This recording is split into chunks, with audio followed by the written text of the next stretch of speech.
hello everyone. Hello, hello. What up? Hello. Welcome Hey. back. We are Divergent Dungeons. And welcome back to this bullshit.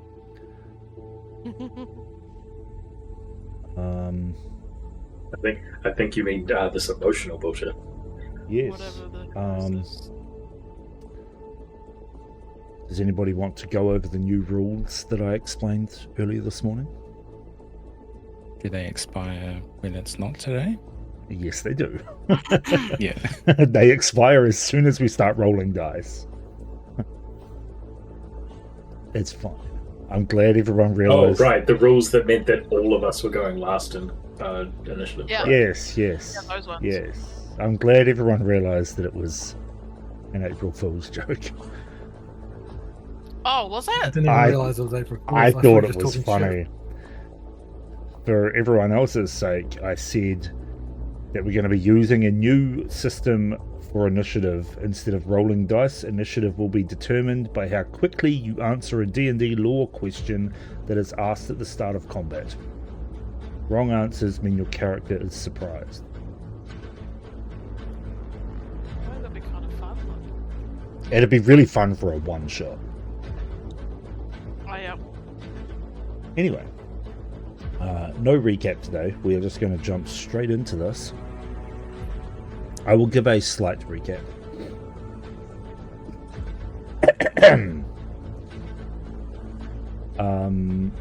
Shit. That's how recap. Yeah. So, Wait. everyone continued the fight within the brine house, eventually setting free the slaves as the slaver groups and the we'll call them the Twin Lake houses started to advance on everyone down below, causing havoc. The Somnivora cloud was popped by Isvara, who escaped immediately through it. I think she is here on the map somewhere. Let's see.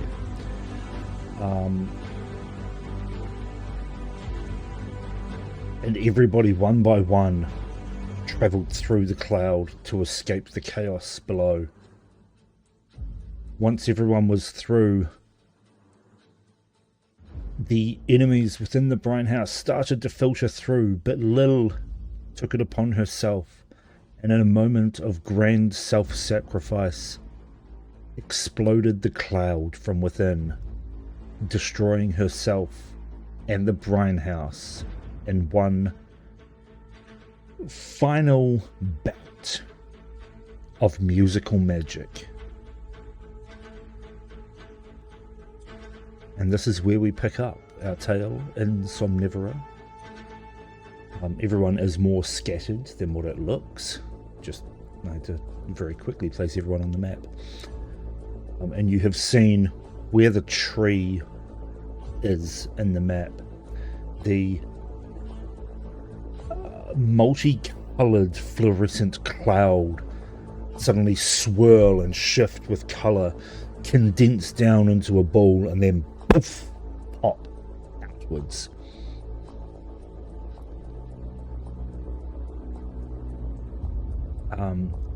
Anyone with a passive perception of 18 or higher will see a bead where the cloud was bouncing down the branches of the large tree and come to rest within its roots. Is this the exact tree that It is, yes. we have been before? Yeah. Yeah.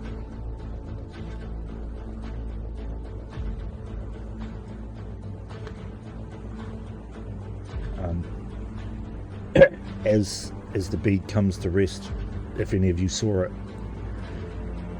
you watch as Dahlia steps forward, an arm outstretched, and then suddenly just goes limp. Still standing, but limp. And sort of swaying on the spot. You can hear shouts from the slaves around you. The Department of Somical Conduct trying to talk to them. You're unsure as to what they're saying. And just movement all around. And you hear Tabitha screeching in cat, or panther rather, and jumping on Sethran's body. So much going on. Dahlia, are you okay? No response. But Lil, she was right there. I had her, but she.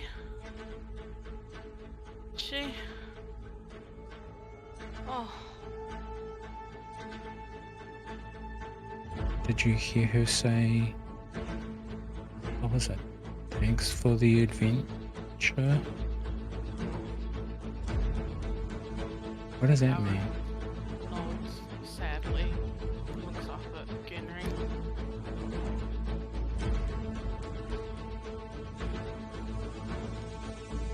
You must be okay.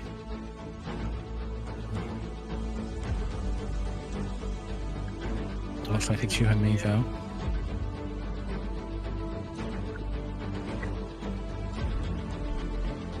Yeah, God, what should I do? I mean, let's try and see if this place is safe to make camp, because we've got a lot of explaining to do. Ginry reaches over to Fluffy, who made the journey with us. He ruffles his feathers, gives him some head scratches, and just motions his head towards Dahlia. Just look after her, will you?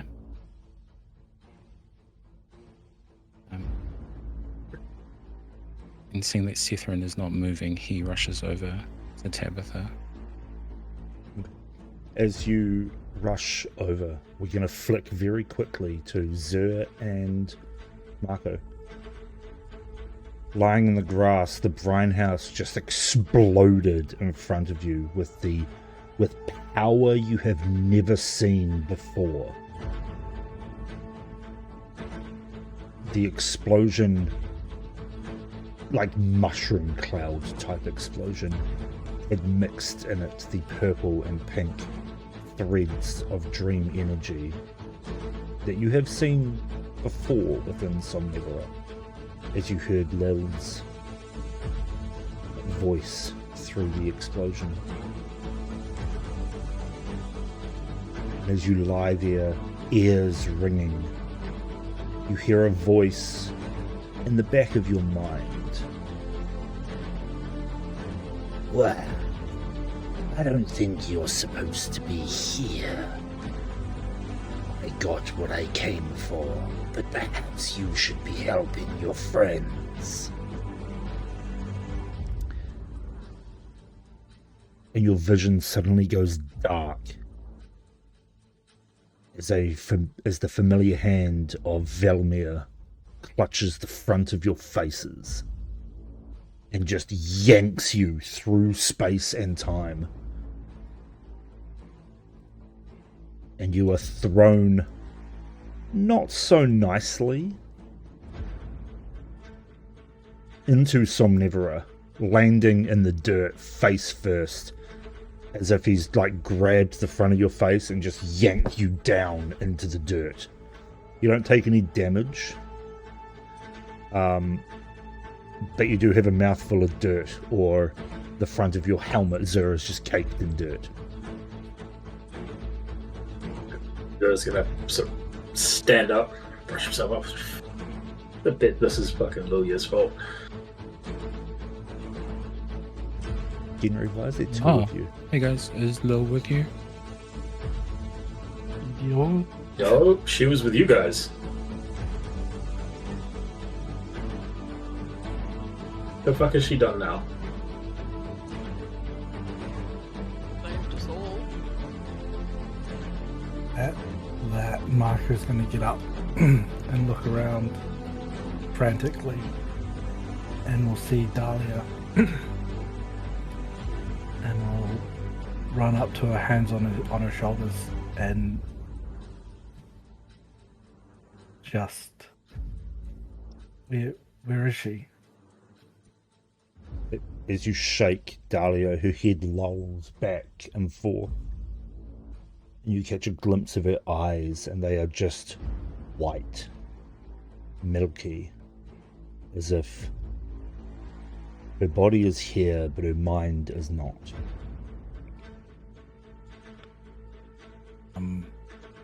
Marco will look at the rest of the party and starting to get very unlike himself. Just very like eyes getting that madness of like not quite understanding what's happening. So where is she? She messaged me. She should be here. Where is she?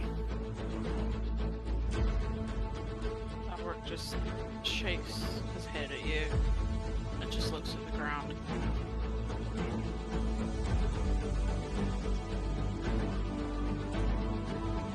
Val said that he came through with her, but couldn't see her. Did she lick another cloud?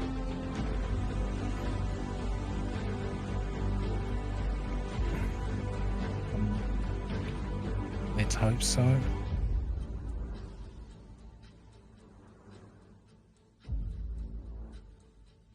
Marco's just gonna just look and just sit down hopelessly.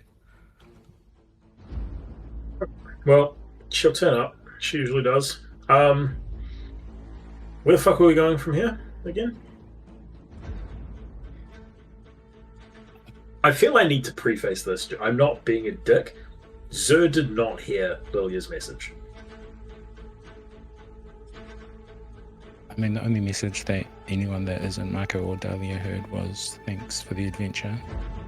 Yeah, Zer didn't even hear that. He doesn't have one of the stones. So Zer heard nothing from Lilia. I just want to preface that. So I'm not trying to be a dick. Zer just does not have any context. This time. He's not trying to be a dick this time. Yes. As Zer says that, Marco quickly. Oh. Yeah, so sorry, that was me and not the character. Okay. So the last thing Zer said is like, where the fuck where are we supposed to be going now? Okay.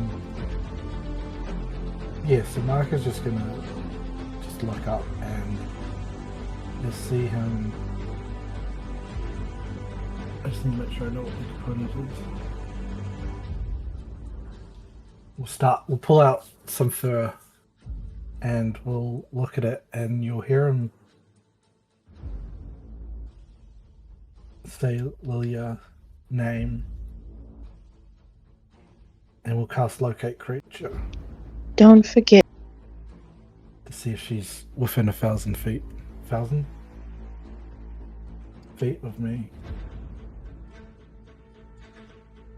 You get a very, very faint ping.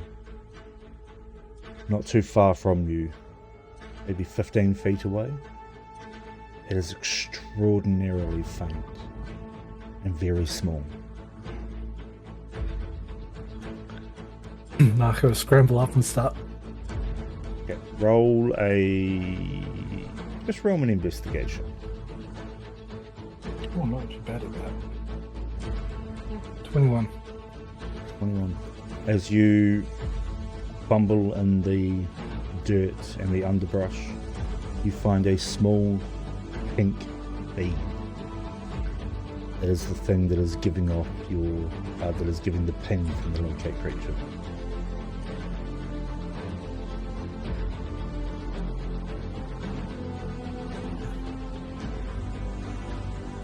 At that, Marco will just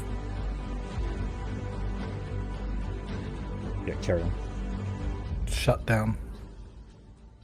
Still look at the party, still be there, but just all confidence that you usually see Marco walk around with is Nada.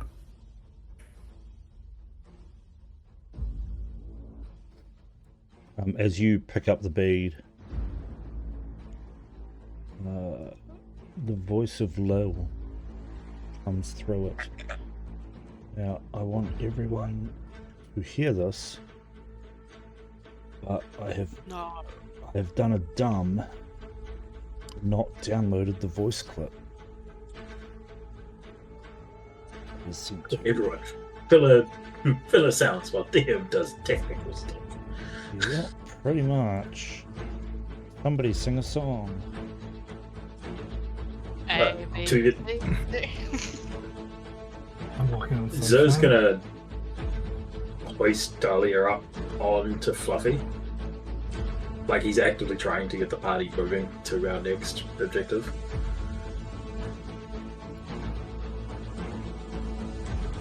I don't think I can download it, which is really, really frustrating. I'm gonna.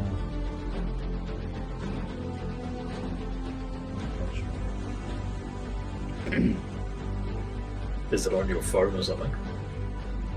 No, it's in Discord. I'm gonna forward it to the party chat.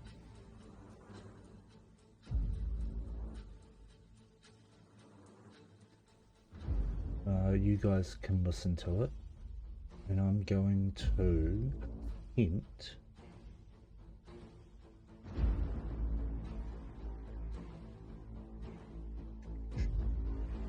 Is anyone listening to it now, or are we going to count down from 3 and then we'll push play? Already finished. Yeah, it's only 30 Alright, seconds. it's going to start listening. I don't think I can play this for the stream, which is really annoying.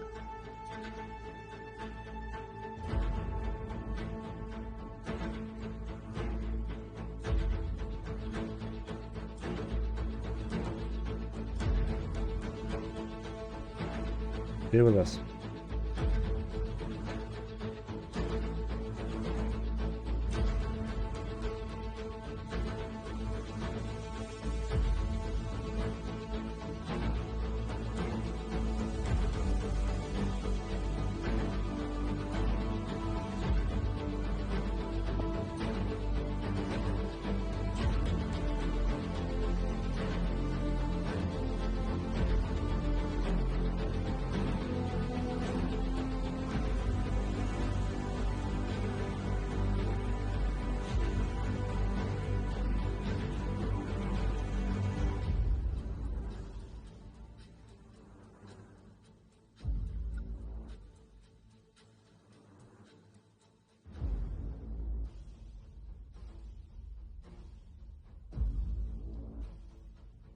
I cannot figure out how to play this.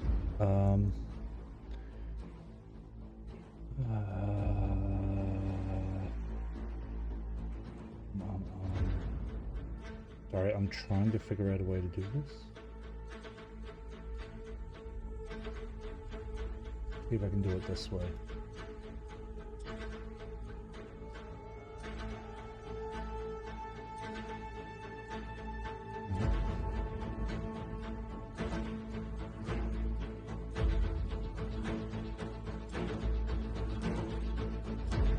Let me mute that.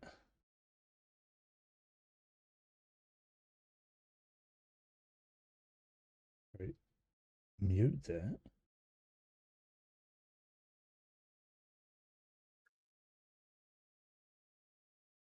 No. Sorry, bear with me. I'm trying to play with my audio things.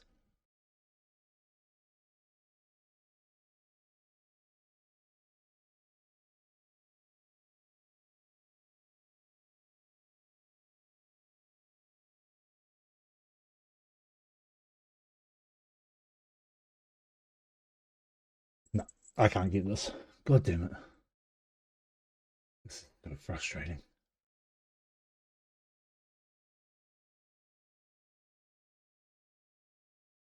Wait, maybe that'll do it.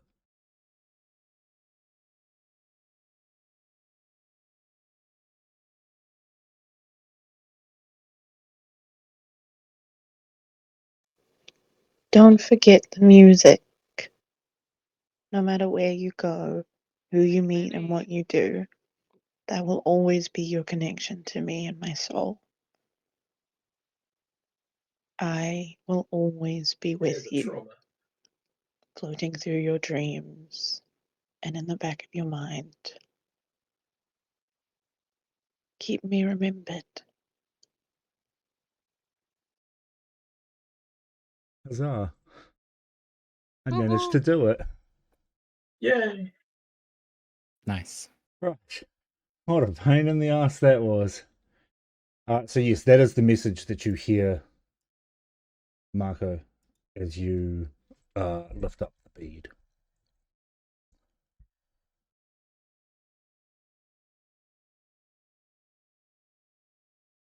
Is it loud enough that we all hear it, or is it just that something that Marco hears? I would say it's loud enough for all of you to hear. Except for Dahlia. Dahlia's going to have to listen to that when she decides that we're cool enough to play with. No, we need to tell her to listen to it now so it interrupts her dinner. One subtlety. That's Like, just yeah, me. have a happy time now. Have a happy time now. Yeah, I hope you're crying at the table. I hope that salt makes your steak taste better. Wow. Yes. Carry on. I completely don't know where I was going with. You Marco just look up and whisper under his voice. She's gone.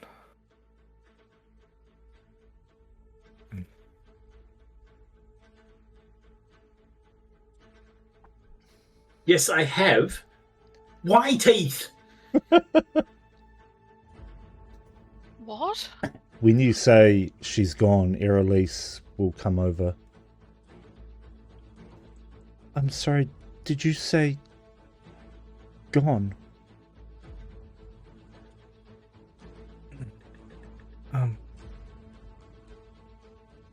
She's dead.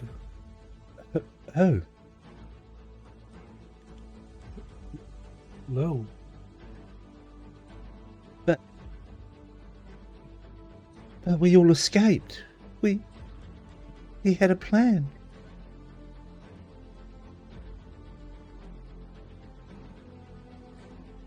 Marco just looks at him. At which point, Zoe's probably going to interrupt, having gotten Dahlia onto Fluffy. And he will physically haul Marco up. And unfortunately, we still have a plan, and we need to move. This sucks. It's complete ossic, but we need to move.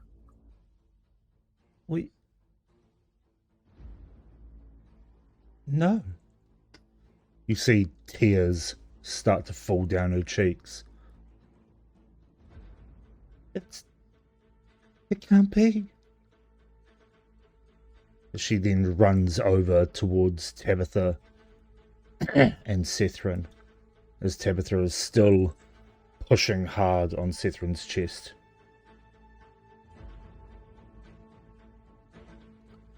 I think Henry will cast another level 1 Cure Wounds.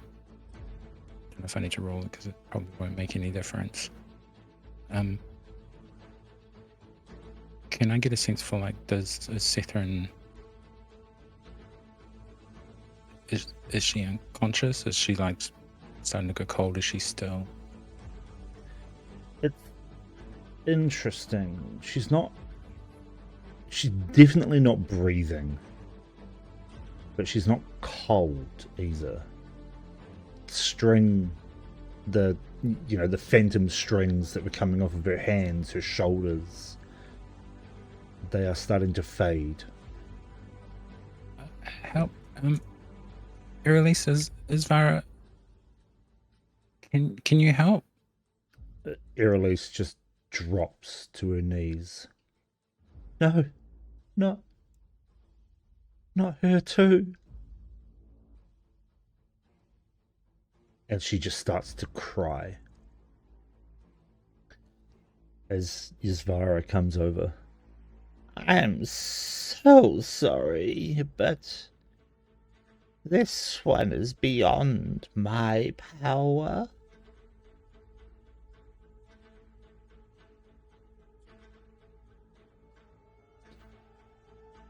She steps back, sort of slinking into the shadows of the trees.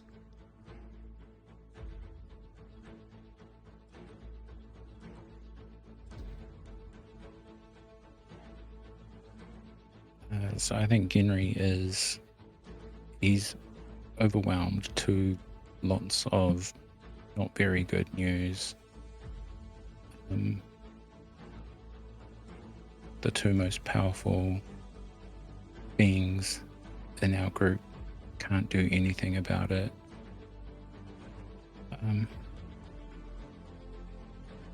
So it's right, we probably need to move.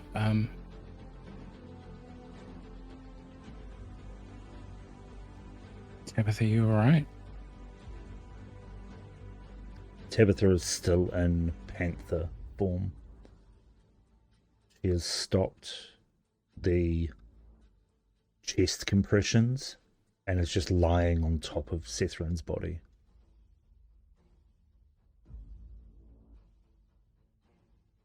Marco will stumble across and put his hands on... How am I blanking on the name already? Definitely. Zephyrin, yep. And cast Gentle Repose as a ritual cast.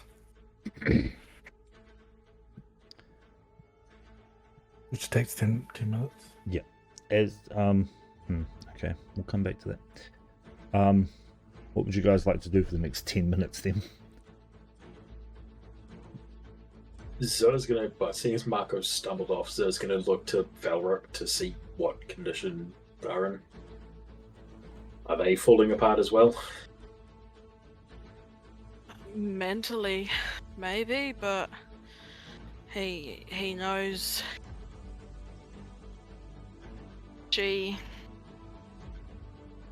like she said, she enjoyed her time with us and she did it to save us.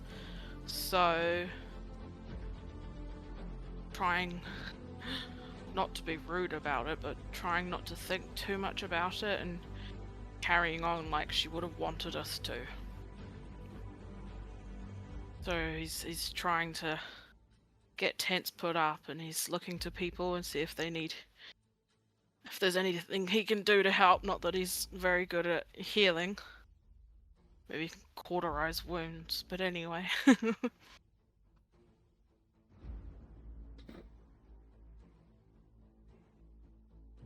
The plan wasn't to stay here, right? If it wasn't safe, we weren't to stay here, but I think we're gonna need to stay for a little bit at least. Some people are hurt more than we expected them to be. Do you say that, you glance over towards the slaves and you see that a lot of them are slumped down, wounded, bleeding in places. Although they all ran through and got through the cloud, they were still running through an active battle. If you think about it, there'd be debris flying, swords flying, they would have gotten nicked. Coming through here, there may have been a fight on this end as well before you guys appeared. But a lot of them are wounded. Same with the shard seekers up the top. They are slumped up against the tree roots, exhausted, bleeding, tending to their wounds. Zo's gonna probably stop Valric from setting any tents up. Just like, well, we can't stay here. We need to get these people medical attention that we just don't have here.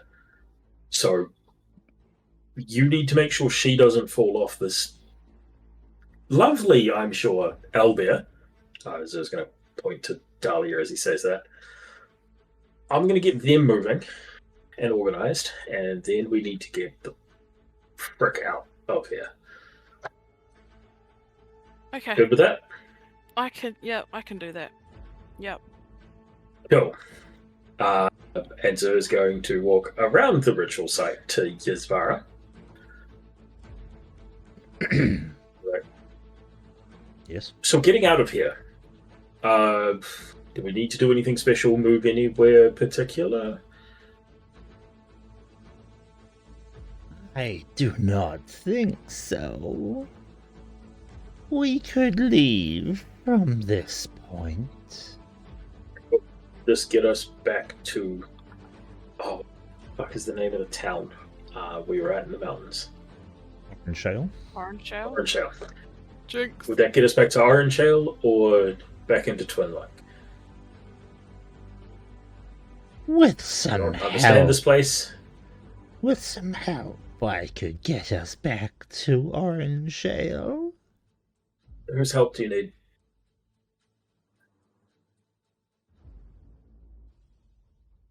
Someone I would rather not ask, but I think it's not it is someone here. important. Please. I will ask. It will take time.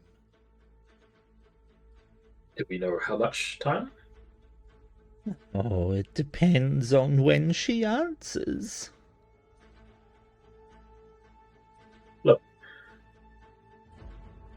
Okay. Please do. And if you could please let us know once we have a time frame, that would be amazing. Of course.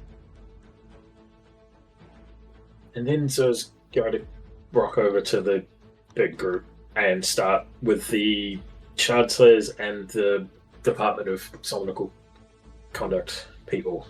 Start essentially triaging the slaves, trying to do get them basic first aid and stuff while we wait for an answer. Okay. The Herongon is the worst. Seems to be... I guess these are in the wrong order. Hang on. Let me put the Herongon over next to Ruma, because the Herongon is kind of bleeding out at the moment. Everyone else just seems to have, like, deep cuts, but they're tending to them. They're not bad, but the Herongon definitely has a very large wound that is being tended to by Ruma. Is she doing magic to tend, or just sort of basic first aid, trying to keep it all She has... inside? It looks as if she is attempting very basic magic to stem the flow of blood, but she has also got the help of the elf beneath her, who is wrapping the Herongon up in bandages, but she is trying very rudimentary magic to get him stable. Looking over to the ritual group, is Genry actively doing anything at this point while Marco's doing his thing, or is he just watching? So Genry would have been crying, but the familiar sound of Zer taking charge kind of snaps him out of it, and he looks up and Zer just goes, "Genry, boy, here now." Obeys. This one is actively dying. We need to sort that. The rest aren't so bad. If we have enough afterwards, we'll help. But this one, again, pointing at the Herongon, probably needs a bit more right now. Okay. I've got 2 cure wounds, and in 10 minutes I can pray to Solara to help another 5. And when he finishes that, he leans down and uses one of his 2 remaining level 1 spell slots to cast Cure Wounds on the Herongon for 8 points of healing. Okay. As you cast the spell, you watch as the wound sort of closes over with a very fresh layer of skin. At least it's not bleeding. It is still a wound and it will seep, but it is not gushing blood like it was. It's enough to get him stable. Hang on. They still the most injured from what we can see. Might be a her. It is. It's a female. She is stable. She is definitely still the most injured. Everyone else is getting there. The Department of Sonical Conduct and Serena have passed out bandages to everyone, and they are sort of helping each other to bandage what they can. Nothing is fatal. Except for maybe the Herringon. Except for the Herringon, but is no longer in that category of, if untreated, this wound will be fatal. It is now just rest and a lot of blood loss. If I were to spend another 10 minutes to cast a prayer of healing, how many more, how many more than the 5 that I can hit would be missing? Would not kind of get any healing from me. Is it an easy thing for Genry to tell right now? If you were to do a prayer of healing, you would be able to hit the worst of them. And that would put everyone in a stable condition for travel, if you wanted to travel. Okay. That answers your question. There's one last cure wounds on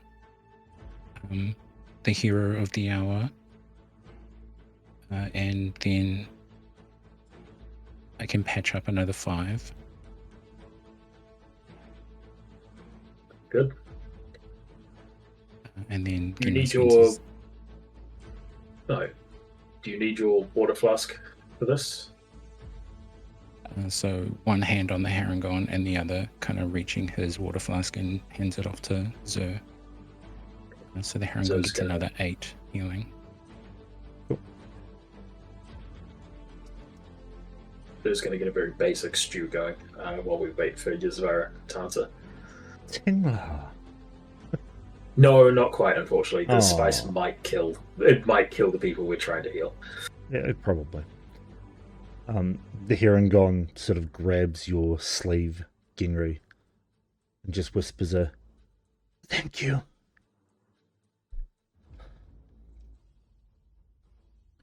You saved a lot of them.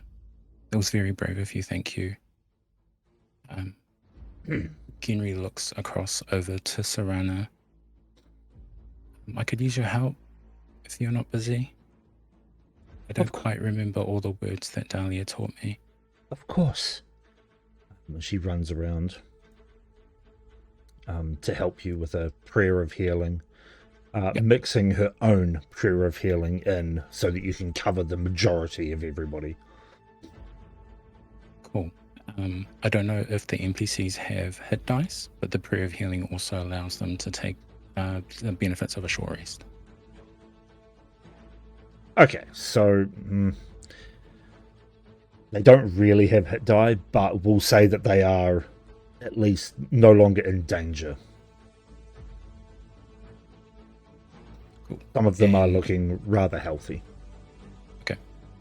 So that's 7 points of healing to 5 from my 2d8. And I think just Genry just keeps an eye out for anybody that he might need to support just manually as a shoulder for anyone he couldn't help. Okay. You glance over top of the slaves and your eyes land upon the shard seekers up the top. You can see Theodore covered in blood.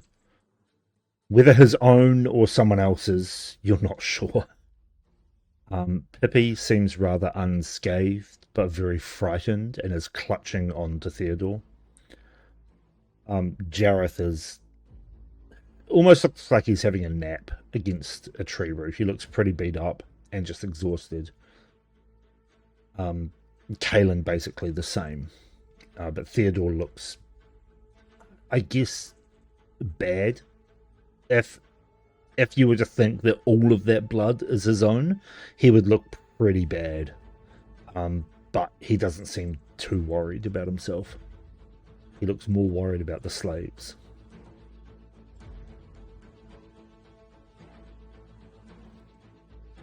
Marco, Your gentle repose would probably be finished by now. Now, definitely. And I feel it take effect. As you cast it, you can feel the spell's energy wrap around Sethran's body and then fade to nothing, as it does not take effect. I'll look up at Aerolise and I don't know. I don't have anything else I can do. Aerolise places a hand upon your forearm. There's nothing we can do. It's a fault of her lineage. She is unable to return.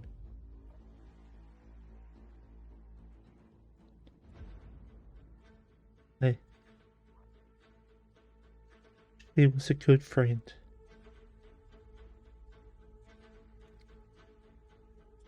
And she hesitates for just a second and then leans into you to just clutch you as she cries.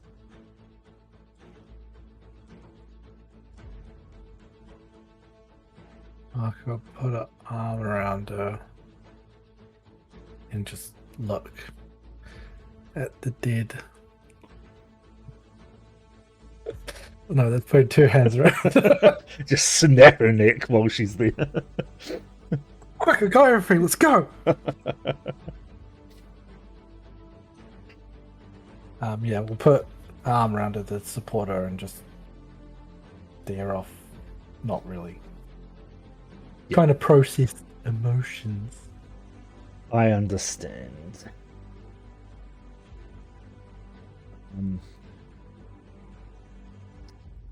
As you guys are processing and you're tending to the slaves, Genry, and I guess you would overhear as well, there's a little bit of chatter amongst them of like, where are we? I just want to go home. How do we get home? And then the question that is on all of their minds: where are the twins?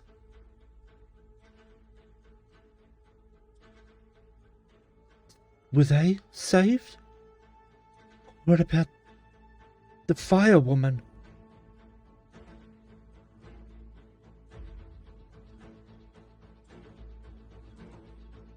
The twins? And they sort of look around amongst themselves and then towards Genry. The two in front of you.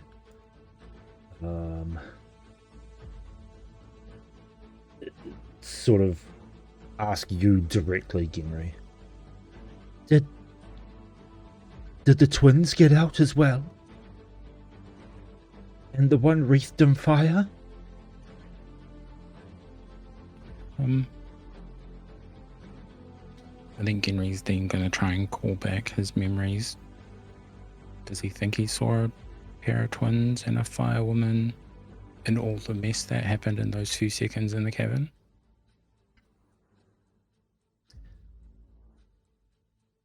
You did not. I don't remember seeing twins.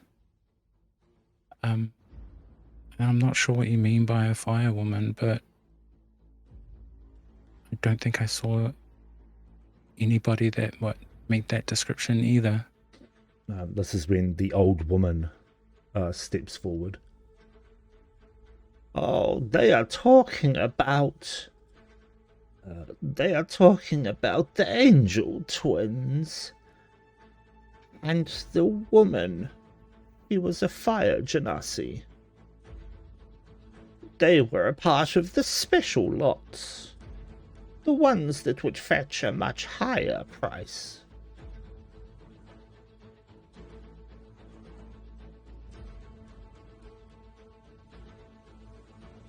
I assume they did not make it through the cloud. Were they in the cavern with the rest of you? They were kept separate from the rest of us. They were under a much tougher guard.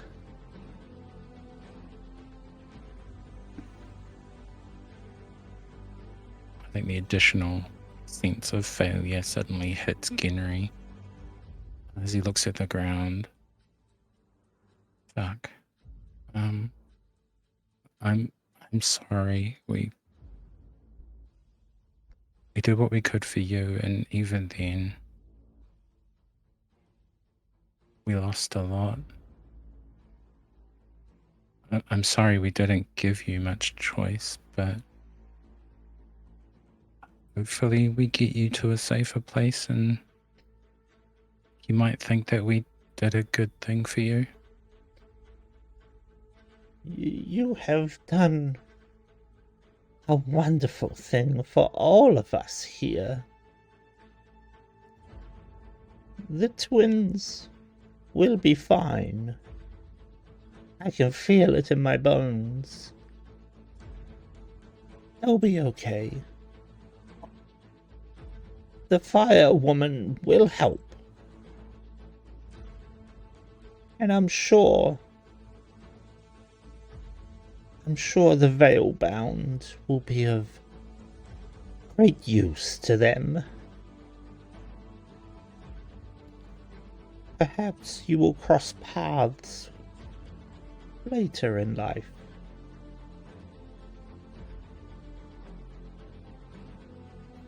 There's a chance that they can still be saved, then I'll do what I can. You have my word. Thank you. And she turns and walks back towards some of the slaves, and then sort of walks to the back and sits down with the Leonin fella at the back.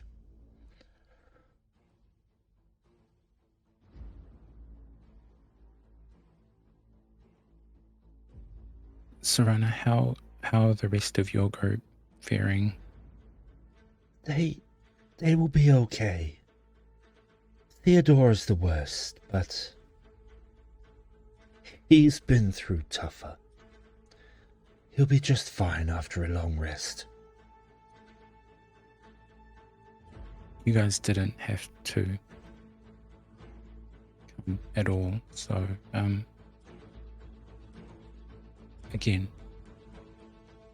I owe you a great debt. Call on it whenever you need it. We will keep that in mind.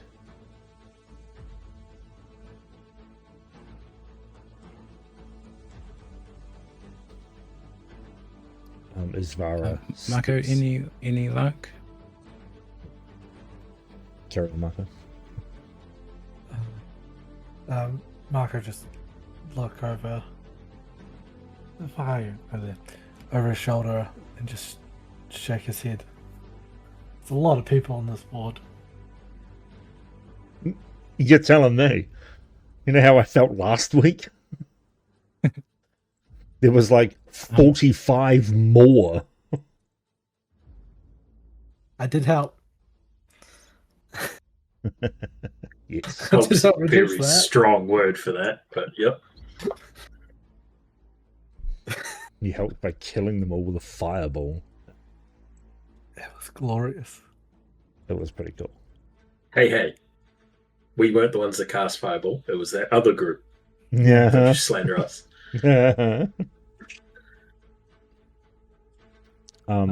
Isvara steps forward. I can get us out of here in about 4 hours. She is not happy about helping, but I have struck a deal with her.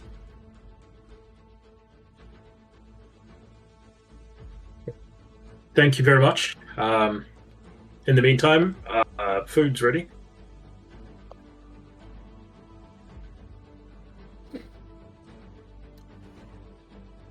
Okay, as you hand out food to, I'm guessing, slaves first. and everyone. There is enough to go around. Tabitha is not moving from Sethrin's chest. Irelis is still clutching onto you, Marco. Zer brings Tabitha a bowl, and seeing as she's insisting on staying in her cat form, like puts it in front of her like he's feeding a cat. She looks at you with large glowing eyes. You can see they're like watery. And she just closes her eyes and rests her head back on Sethrin's chest. It's a weird look for a cat. Alright, going back to my stew. She's a big cat, like a panther. Makes it even weirder.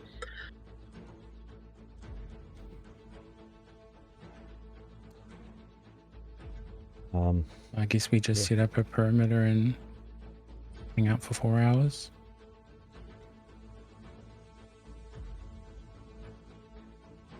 I do not think that we are in any kind of immediate danger.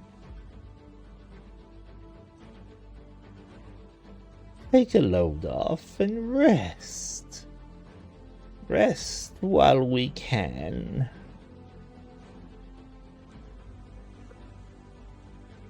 I'm assuming Dahlia doesn't eat. She's just completely unresponsive. Yeah. Oh. Why is the owlbear on top of her? We don't ask these questions, Dan. How do I move Dahlia up a layer? Wait, what layer is the owlbear on? I think it's an attachment. Oh, he's meant to be a mount. There we go. There we go, that's better. You offer Zara's Dahlia going to stew. make sure She doesn't take it. she doesn't. No. Dahlia, oh, sorry, not Dahlia. Zara makes sure Dahlia eats something. Are you force-feeding Dahlia? Well, not force feeding, but yes. She is 100% unresponsive. Okay, he makes sure, like, he just feeds her broth so that when it goes in the mouth, the body takes over and swallows. Okay, yeah, that's fair. Stick a funnel down her throat and pour. Good. Make sure it's cool and not super hot. You don't want to burn her esophagus. Her gods, the god of light. That should be fun. Cool. So everyone eat apart from Tabitha. Eating in silence. There is no talking unless you guys are talking, of course.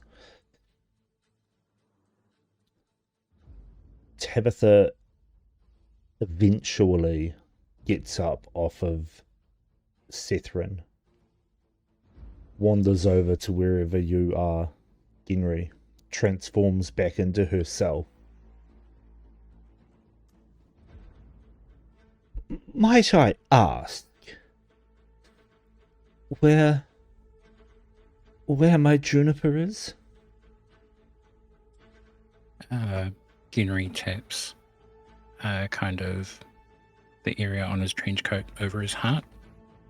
He opens the trench coat and there's a pocket right there. And he lifts Joan's minifig out and holds it in his palm.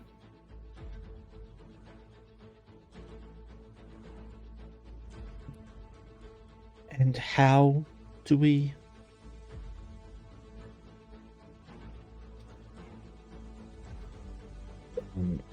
She reaches out for the minifig, if you will allow her to take it. It's yours to take. She takes it gently. And we just break it, yes? Yeah. If you don't remember the feeling, then you She won't feel anything. I remember well. She cracks it in her hand, and in a small puff of magical energy, June appears, and Tabitha just wraps her arms around her and just sobs. June, having no idea what's going on, just clutches her back and whispers, It's okay, Tabitha. It's okay. And then just sort of looks over towards you, Ginry, with a look of what happened. She doesn't say it, but she gives you a look that you can read. So Ginry still has puffy eyes, tears. He gives a half smile, a half shake of the head, trying to convey we're here, but didn't go to plan. She just gives you like a curt little nod and leads Tabitha away. Not too far.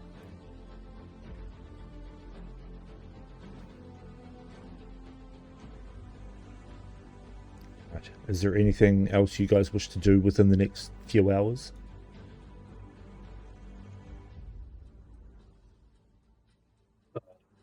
Zerg short rest.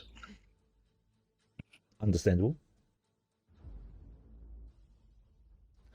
Valric, you want to throw a fireball into the crowd? I was going to do into Marco? the trees, but you know. Set the dream world on fire. Yeah. Okay. As everyone rests, Isvara steps towards you, Zer.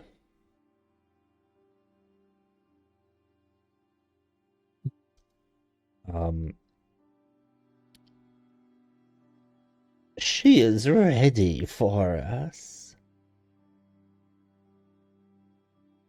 It is time to leave. Awesome. Not a moment too soon.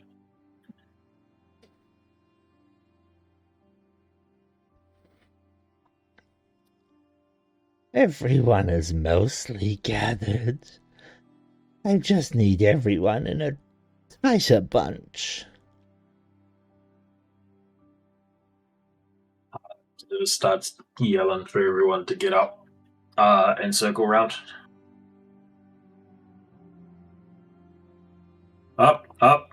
Time to go.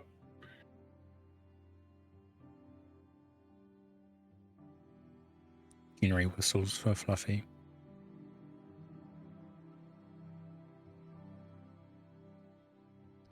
As you all gather, not Erelise, Isvara stands in the corner of the group. Right. We will be transported back to Orange Shale. Provided nothing gets in our way, of course, but why would it? Why would you say that? Should I roll short rest hit dice now? Yes, you can, yep. Valric, are you bunching up as well, or are you staying behind? I'm staying behind. I'm going to go with Lil. No. Oh, okay. You're gonna die and make me change the stream layout again for 4 people. Yes. What a pain in the ass. I had to do so much math to get this right. On the count of 3, then. 1, 2. Oh, wait, I haven't drawn the circle. And she pulls out a fistful of chalk and crushes it in one hand into dust.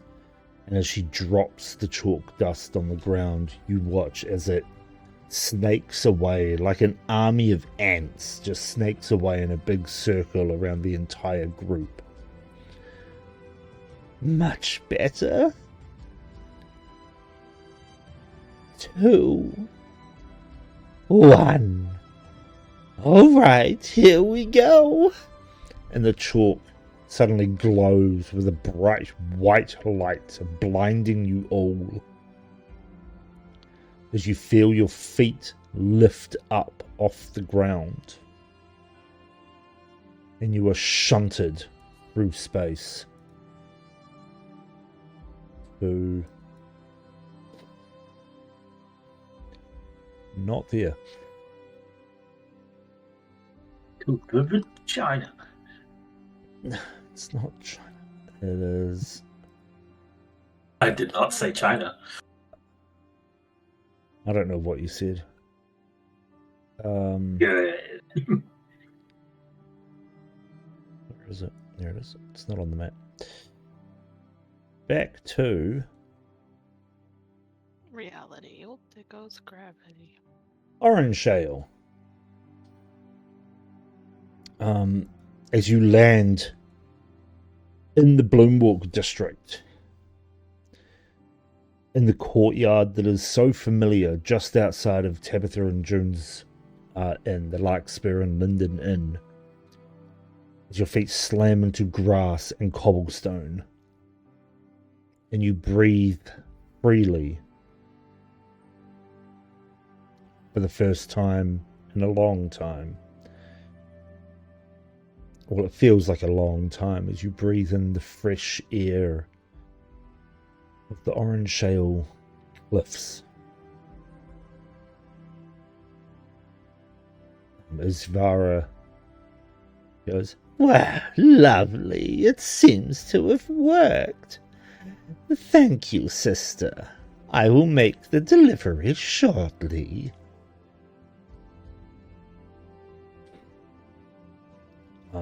And she sort of, she looks towards Genry, Marco, Zer, Velric, and Dahlia upon the Elbia. "I will now take my leave, for I have a small errand to run." Thank you for your assistance. Henry takes the ring from his finger and motion, then goes and puts it into Isvara's hand. Thank you for this. She looks at it and then sort of picks it up again and just hands it back to you. "It was a pleasure to help. The ring was merely a keepsake. You can have it back. I do not require it." Thanks, Isvara, but I guess she'll tell us what the true cost was in time.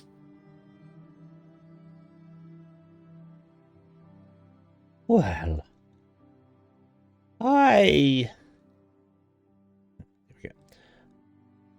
I have taken more than I require.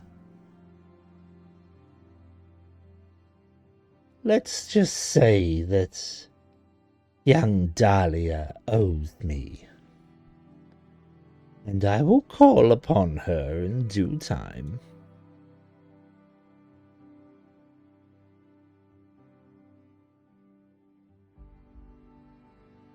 We'll see you then. Indeed you will. In the not-too-distant future, I would think. What's your passive? Too low. That's pretty terrible. Yeah, that's fine. And she turns on her heel and walks away, back down the main road towards the, what are they called? Cable cars.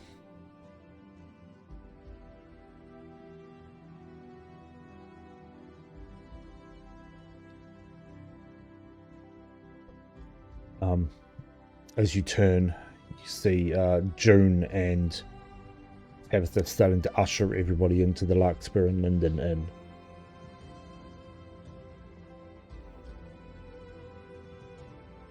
If you wish to follow, you can. If you wish to just up and leave, you can also do that.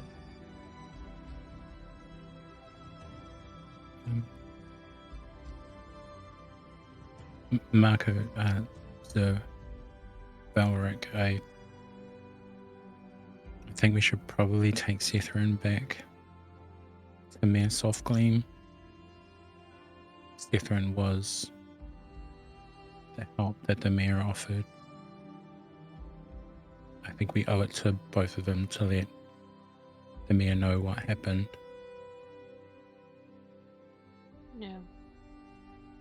Well, you don't look so great, so you head in, get yourself something to drink. I'll take this one to the mayor and let her know how many we freed.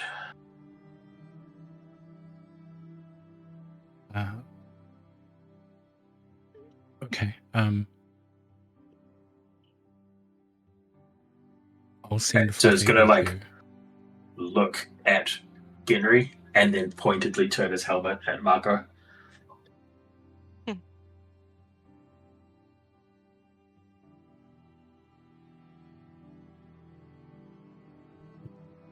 This one needs help.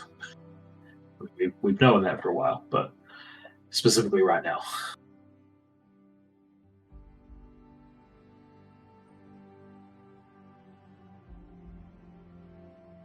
Yeah. Maybe we collect our thoughts and we go to the mayor after.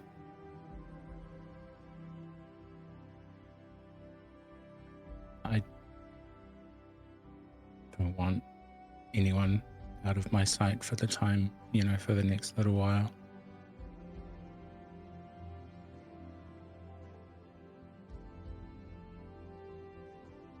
I'll be fine, and we should probably not delay this news to the mayor if the mayor was friends with this one. You go inside, have a drink, have something hearty to eat, collect yourselves, and either I'll meet you back here, or you can come find me at the mayor's once you're feeling a little more yourselves. Okay. Take Fluffy with you. He can usher Sethrin back to the mayor. The side eyes the owlbear for a second. Sure. Yep. Take Fluffy.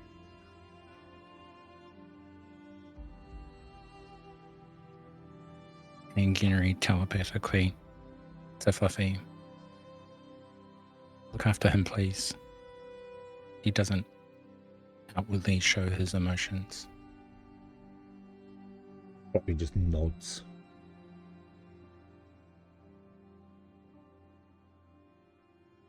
But you, and Genry kind of puts his arm around Marco. Drink, food. I'll figure out what happens after that. I will drink and kind of just shuffle into the tavern to go straight to the bar. June is behind the bar. Free drinks for everyone, I think. Free drinks and food. Tabitha is cooking. I know we have all eaten, but food is good for the soul. And she just puts up big pictures of ale. Just constantly puts ale up on the bar. And plates of food once Tabitha has made it.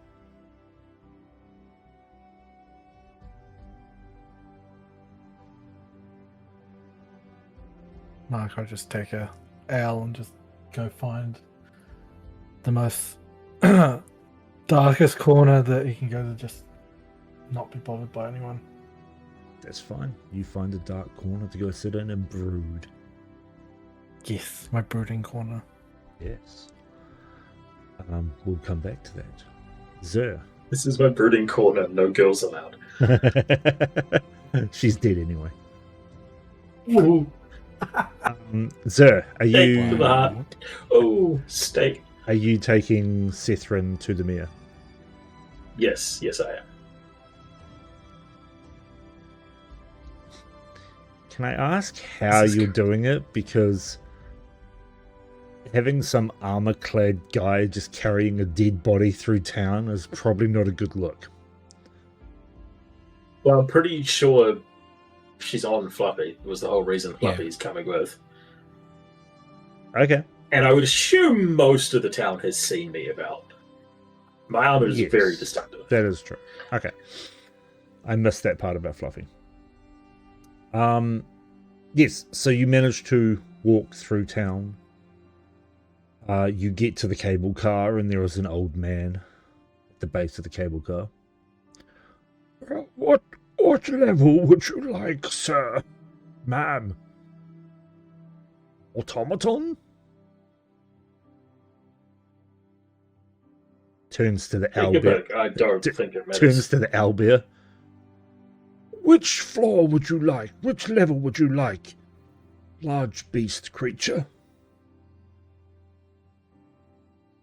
One with the mayor's residence on it. Oh, the upper terraces. Okay, in you get. And he gives his whole spiel. And then sends you up. Not much has changed. The journey takes the same amount of time. You eventually do get to the upper terraces and make your way down to the mayor's town hall, for lack of a better term. Where there is the suited gentleman at the base of the stairs. I see you have returned. What news do you bring? Mixed news. But I need to see the mayor. It's unfortunately important. Of course. Right this way. And he leads you inside. Doesn't bother knocking, but leads you directly into the room to the right, where Mayor Softgleam is sitting behind the desk. She stands as you... Probably will have Yeah? picked up Sethrin's body off Fluffy when we got to the mayor's town. That's- So I will be carrying. That's fine. She stands as you enter, takes one look at Sethrin in your arms, and just folds back down in her chair. So... I'm so sorry. How... It's a way.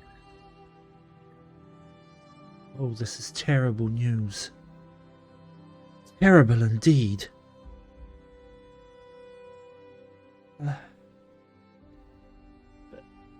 How did it go?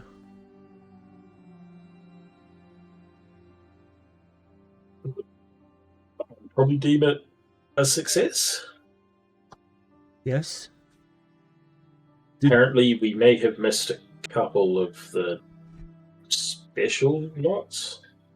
I'm not 100% sure on that, but that's just from what gossip the ones we freed were saying. And unfortunately, we sustained a loss ourselves. I am sorry to hear that. Is there anything I can do for you? Wrong you- cat. Do you need healers, or perhaps anyone that can raise the dead? Can your own be saved? I don't know enough about the arcane arts to tell you, but my base assumption is that raising the dead requires... How do I put this? Something left? It requires a body. Yeah, we don't have that. Oh, is there no hopes to reclaim it? We don't know where it is. Probably not. That does prove to be rather difficult then. I am sorry for your loss. Thank you. She looks towards the suited guy and sort of just jerks her head in the direction of Sethrin. And he comes over and holds out his arms to take her from you. They will place her in his arms, surprisingly carefully. And he takes her and leaves the room with her. And everyone else is okay then? Everyone else will heal. The slaves we got out were mostly okay. We did have one that was a little touch and go, but I think Genry and one of the other healers have got to a point of stability. But there are a fair few slaves we may need to organize getting home, wherever home for them is. That is something that we can handle here. Thanks.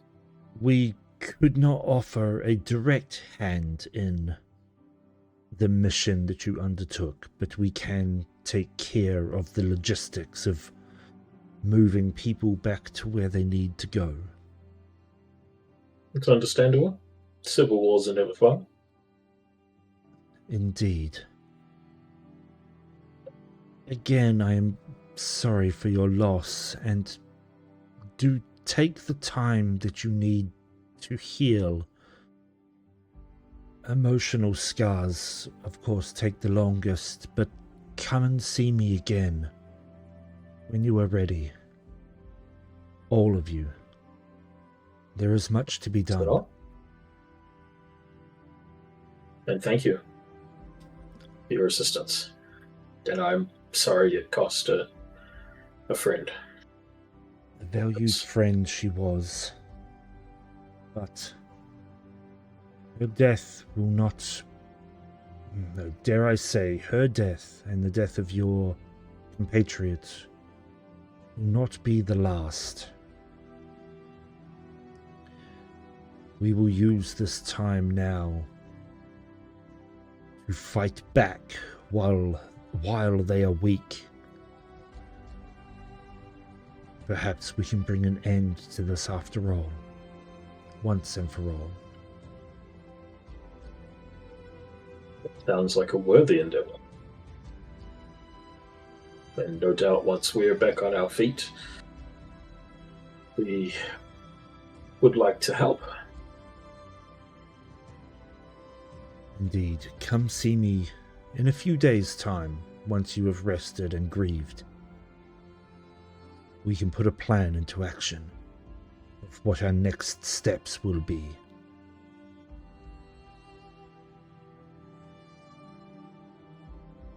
Indeed. And she reaches down into a drawer of her desk and pulls out a large bag and places it on the desk for you. This is what was promised.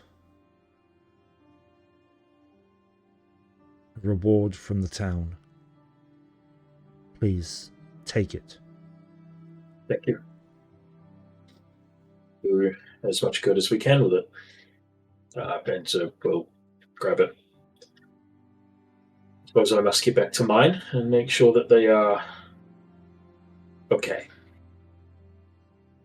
Yes, I should tend to the late Sethrin and send her back to her family. Please give them our best wishes. We knew her not her long, but she was a valued ally in this endeavor, and she will be missed. She walks around the desk and places a paw on your upper arm. Thank you. Thank you for everything. And she strides out the room.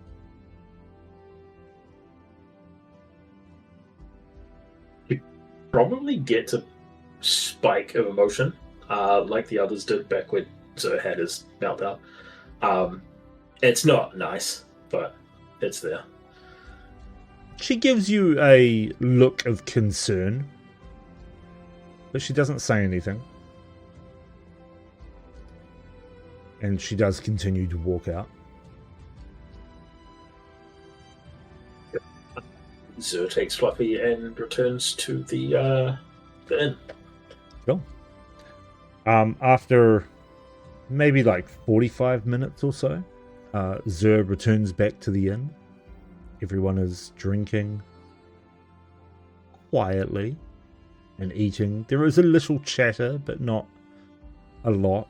It's like that chatter where you have a conversation for like a minute and then it just goes silent again. And then maybe somebody else will spark up a little conversation that will just die out again in a minute or two. And then silence. But Marco, in your brooding corner, you are joined by another who melts out of the shadows. Well now, you can't go brooding forever. You have work to do.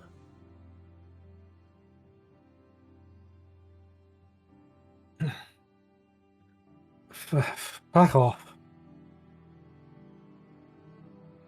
My, what is with this language? I have one night to myself, and I'll get around to what you want. Just leave me be. But the longer you wait, the further away they get. You don't want to leave it too long.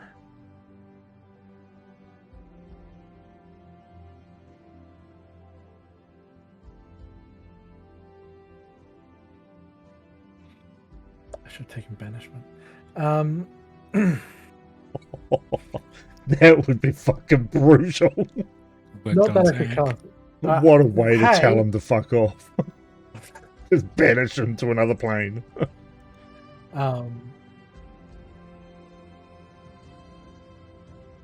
It's become the trigger words for banishment. Fuck off. Marco's God. accidentally banishing so many people. Tomorrow. We can talk tomorrow. Tonight. And then doesn't even finish talking, just throws back the ale and just keeps chugging it. As you chug it Talks back. infinite. As you chug it back, while you're chugging it back. There is no talk tomorrow. There is only talk now. You need to act. They are being taken to Grivik's lantern. You may want to get there first. Who's been taken? The ones you so foolishly missed.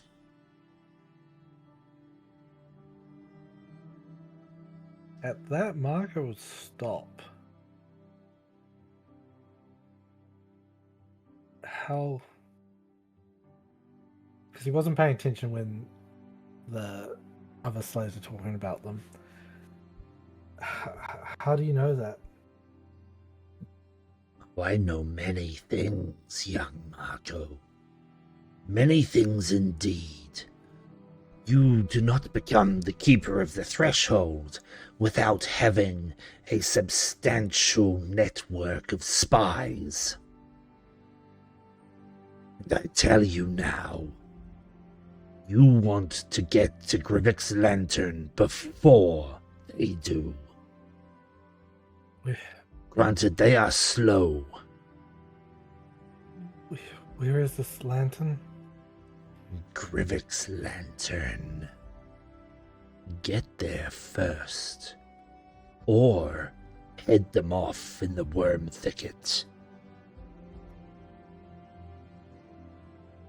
If you do not make it in time, well, let's just hope that you do. I'm not here to play your games. You are here to play mine. Would I? Oh, I see where it is now. Would Marco know where? I don't know if. Yeah. Would Marco know this? Probably right. He's You fucked guys with have a lot map. of people. You're a nerd. Yeah, there you Oh, very different energies. You guys have a map. You're a nerd. go. Yeah, true. Well, okay. Thanks. It was nice of you to. Well, actually, no, I don't know what the fuck happened to him. No one's told me what he did, right? No, because No. Marco wouldn't have been in the frame of mind. Okay, fine. I need to get ready. And we'll stand up and stumble and go try to find Ginry.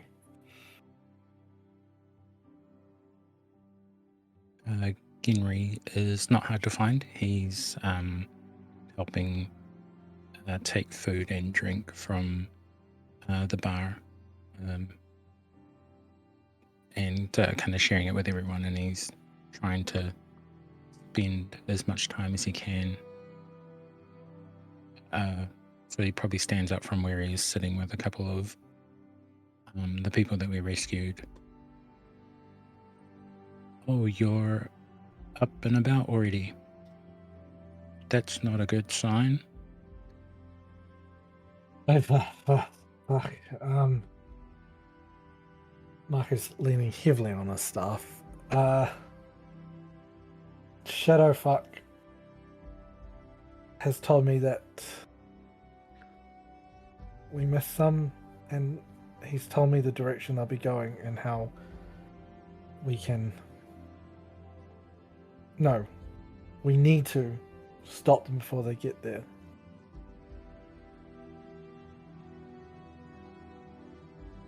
Okay, you mean the angel twins? I guess so. He just said they're getting taken to Giver's lantern. Grivik's lantern. lantern. Like, Marco's drunk and I can just not even pretend that I can read that. Going from the worm thicket, and we need to cut them off.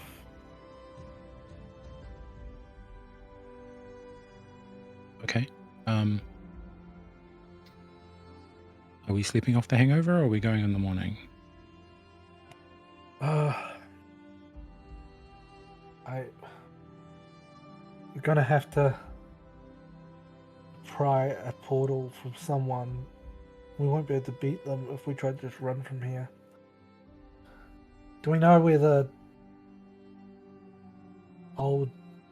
old hag's gone? Zvara took off a while ago before Zur went.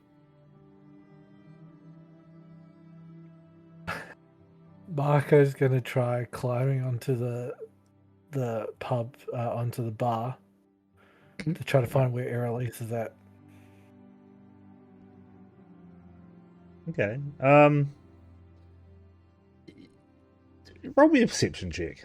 At disadvantage, because you are a little drunk. Just a little bit. 8. There's a lot of people in here. You can't really see her. As Marco stumbles up, you go, release! And squinting eyes trying to look at everyone. Where are you?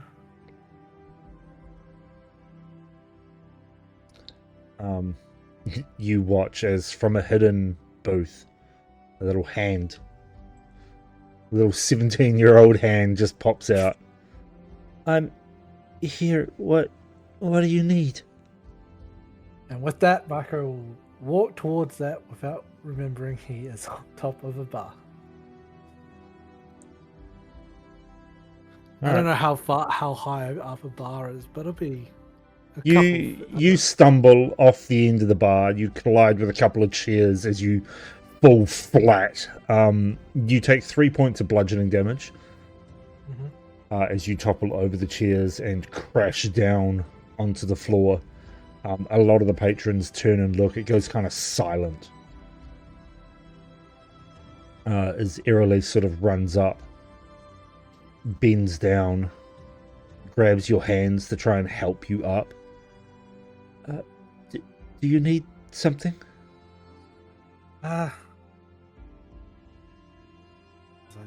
That's right.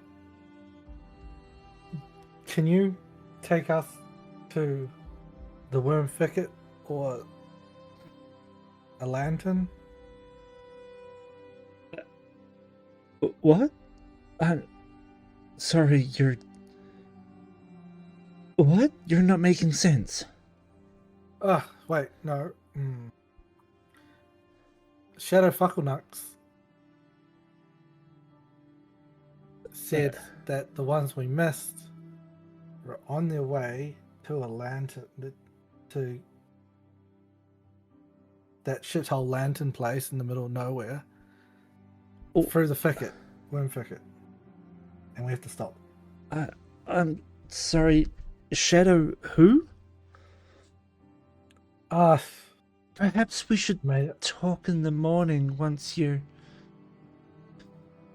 the alcohol is worn off. Okay, yes. But can you teleport us? That's the most important thing. Can you? Not right now. No. I'm not going anywhere now. I mean, in the morning. He places a hand on I'm the not side. allowed to drive. I've been internalizing a really complicated situation in my head. Sorry. Good old Randall. Randall.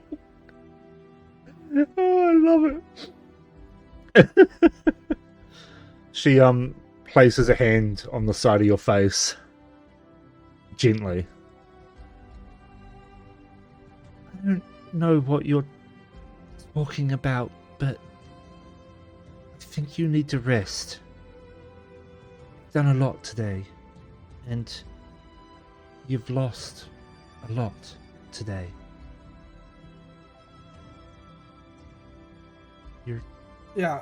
You're starting to talk nonsense. We should talk tomorrow. You should rest. That's the best. Yeah. And Marco will stumble back to his brooding corner and will fall under the table, passed out. Okay, as you try to stumble back to your corner, she grabs your sleeve. No, not that way. And she drags you back and starts to lead you upstairs. Marco can't give any sort of resistance at this point.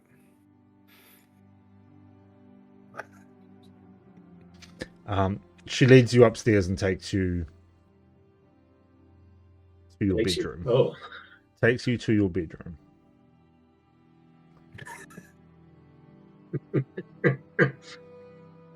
Wow. fucking fast. Anyone else? Wow. She's not. Child. God, she's 17. Child. 17. 17. Going on 1,000,000. Well, she's not that old. I doubt. She's 17. She a hag? She's a hag, isn't she? How long? 17-year-old hag. How long have you been 17? Why? Say it, Jesus. Bella. Say it, Bella. Vampire. She's not a vampire.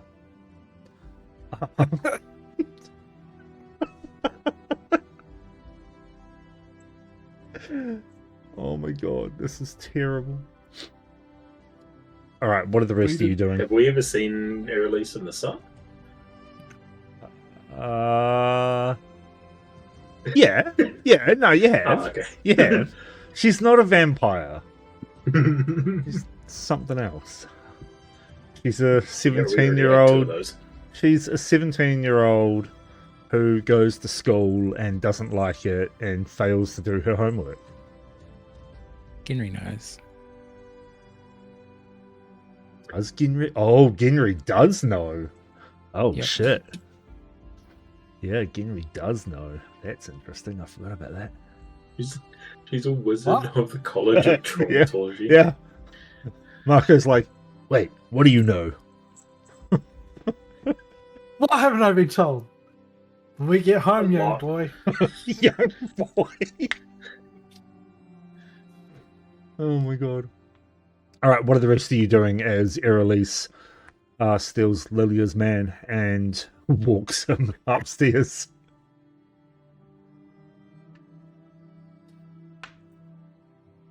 It's mostly people watchers for the night until at least the party is asleep, and then heads out of town slightly to somewhere somewhat abandoned. Ooh. A lot of people around. I think Ginry plays a kind of barmaid, waiter, make sure that the slaves are fed and well watered until they've all decided to call it a night. Ginry, for the first time in a long time, is scared to close his eyes. He doesn't know if he's going to trance or have nightmares. Okay. Okay, Tabitha and June pull out blankets and small foam, not foam doesn't exist. Blankets and pillows and soft things that they can lay down on the benches and the chairs and the floor and whatnot for everyone to sleep. And yes, everyone manages to eventually fall asleep. It is hard to fall asleep as the events of the last 24 hours play over in your minds. Can everyone roll me a con save, please?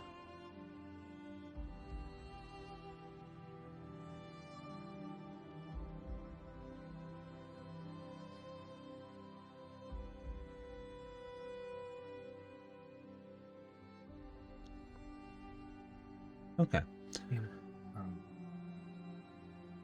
That's fine. Everyone falls into an uneasy sleep or uneasy trance, but no nightmares. Except for you, Marco, in your drunken state. Mm-hmm. You fall asleep and you remember someone putting you to bed. But you don't remember who. And you open your eyes and you're sort of stumbling around in a very dark, dank, wet forest.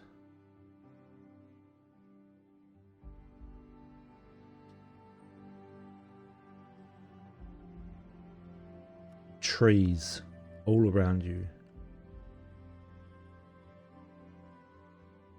And the low, very quiet strumming of a lute fills the air.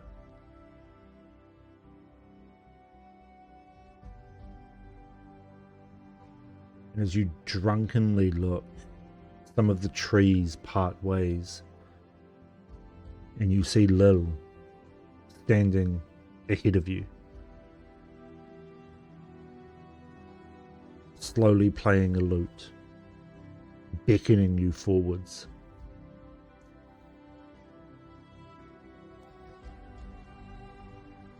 What do you wish to do? Marco will hesitantly walk towards her. Yep. Lil? Is that you? She doesn't react, but as you walk closer, you get within about 15 feet before a swirl of colour envelops her body and just explodes, and she is gone.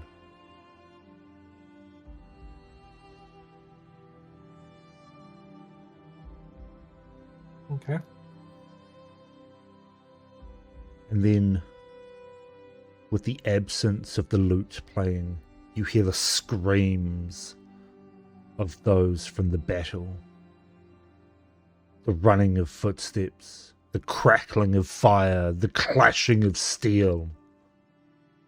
It racks your brain, and in your drunken state, it sort of reverberates in your skull as you have to put your hands up against your head to try and block out the sound. It's too much. It's overwhelming. You start sweating. And then just as suddenly as it all started, it stops. Everything vanishes. You're very aware that your feet are wet. You look down and you are standing knee deep in some sort of water.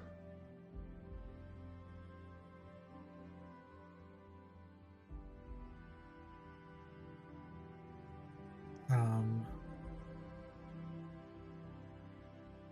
gonna hate this Mara part. will look around and just slightly bend to try to get some liquid into his hand so he can bring it up to see, bring it up close to see if he can work out what it is. You dip your hand in this liquid. As you pull it up, and it just feels like water to the touch. Your hand is now wet. And ahead of you, in the far distance, this light starts to shine.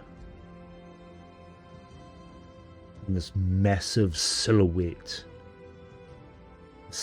of this enormous figure rises up from the horizon, a hooded figure.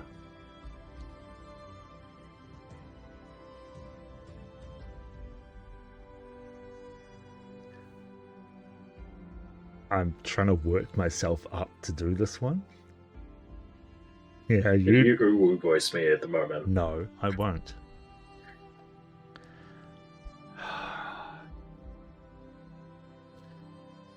One of the two voices that I hate doing. So, Let's see. I hear you wish to become an apprentice. Zer's got it. Can't place the voice. Perhaps. I will certainly be keeping an eye on you. from high above. You may call me the Unchained Ascendant. And the water around your ankles suddenly rises up around you. You struggle to breathe as the water presses in, the pressure getting higher and higher. And just as you start to lose your breath and think, I need to breathe, I'm going to drown, you're awake. You sit bolt upright, drenched in sweat. Your bed sheets absolutely soaked.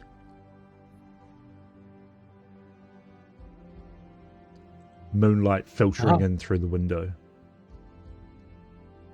How long has it been? I'm not sure when I would have. I wouldn't know when I would have come up, but I would be a little bit more sober, right?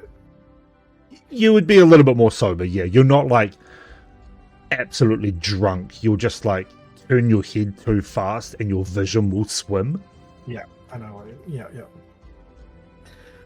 Fuck.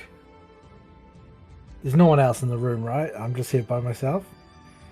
I'm making sure of this. You look and there is a figure sitting in the corner. Just on a stool, watching.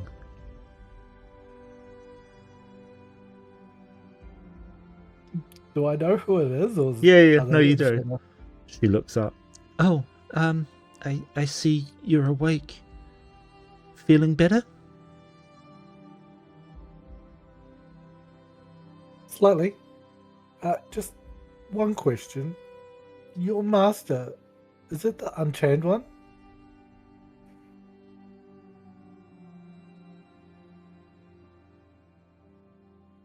In a sense, yes. In a sense.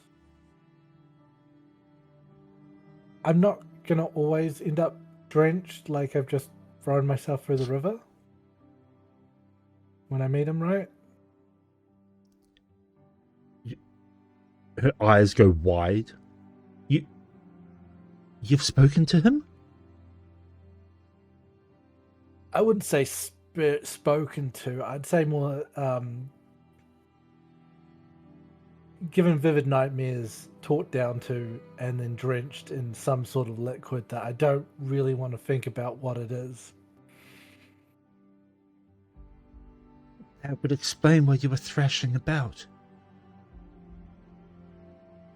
It seems as if he has chosen you.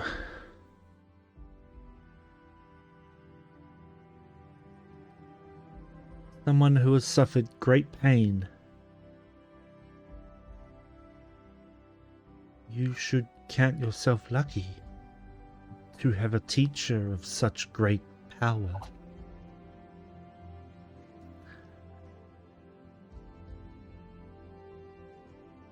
It looks like we will be working together for the foreseeable future. I'm gonna finally find out what you really are. Because the powerful wizard schoolgirl Schmick is like kind of pulling a little bit too hard at like pretend. She sort of furrows her brow at you, stands up, walks over to the side of the bed. She, like, you're like sitting up in bed, she's sort of standing next to it. She towers over you a little bit.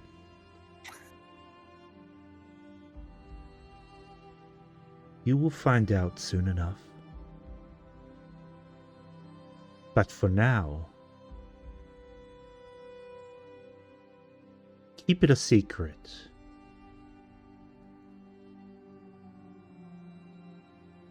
I wouldn't go telling anyone about this if I were you.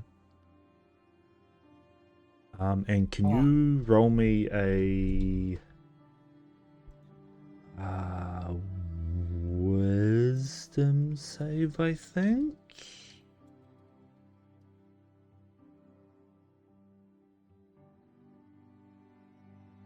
Give me just a second. I am double checking.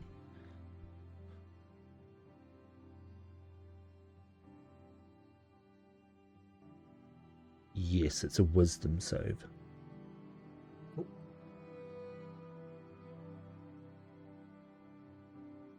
12. Sorry, you say 12? Yep. Okay, that's going to be a failure. I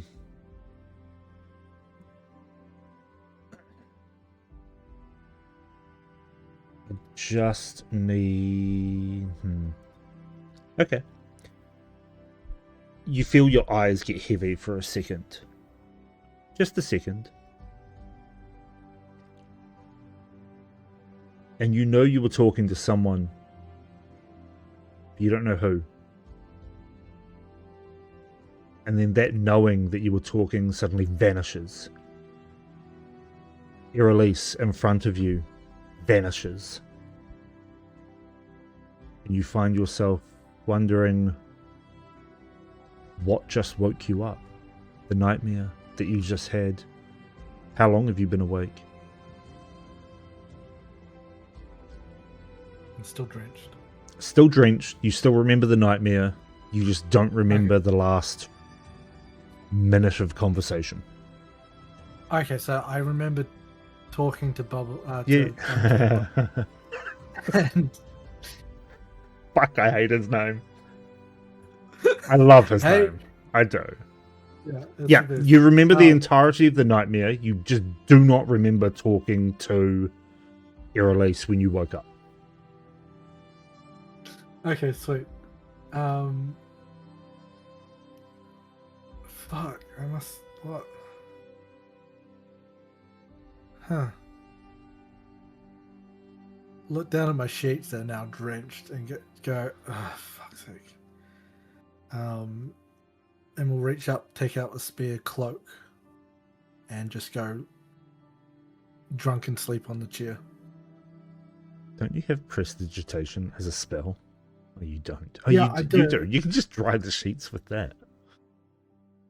I'll go take the cloak and go sit on the That's chair. fair. Okay, that's fair. Do we want to burn down the thing? Because I That's can't remember. fair. As you sit in the chair, it is slightly warm. No, I'm still too drunk to have any sort of sus. Yeah. That's fair. All right. Sleep takes you. It is uncomfortable. But you eventually, all of you, wake in the morning. And that is also a really good time to Except take a Field. break. I need to take a break. I need to use the bathroom. I can imagine Dahlia in her fancy pantsy restaurant also needs to use the bathroom right now. So we're going to take a very quick break and we will be back in a few minutes. Hello, welcome back. So, you all awaken from your long rest. Reasonably well rested. You all had an uneasy sleep. Marco, the only one that had it very bad. But yes, you awaken to, I would say, the smell of breakfast. But it's not really a breakfast smell. It is more just the cauldron of stew that Tabitha had made the night before is still going. She has managed to reheat it and is making sure that people are fed and watered. There is no ale. Well, there is a little bit of ale being put up onto the bar, but it is mainly big pots of coffee. Sun is streaming in through the windows now, having risen slightly. Zer, you wake up in a grassy field covered in spiders and a single grasshopper. Great. That's not weird at all. But yes, the day is yours, and you may do what it with you will. No, wait, do with it what you will.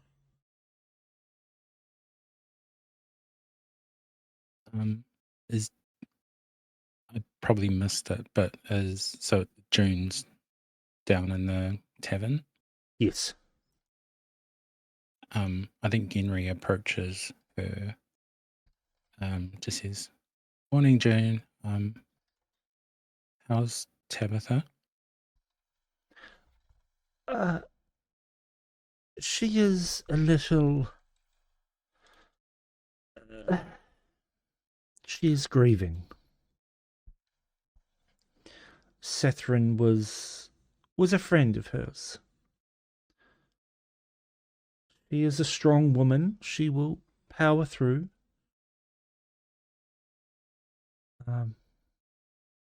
As we all are, we will power through. Thank you for looking after all of us. From what I heard from Marco last night, I think we're heading out again this morning. Oh,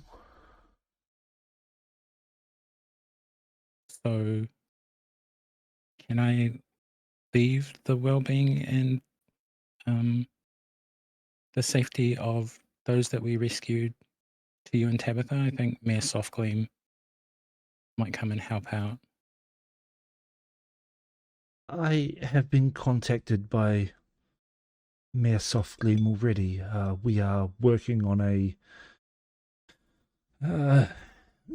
Dare I use these words, but we are working on a shipment plan for those that have been affected.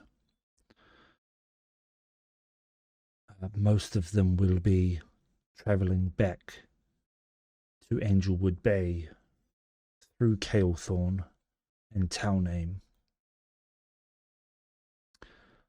From there, we have much better opportunities for travel to distant lands.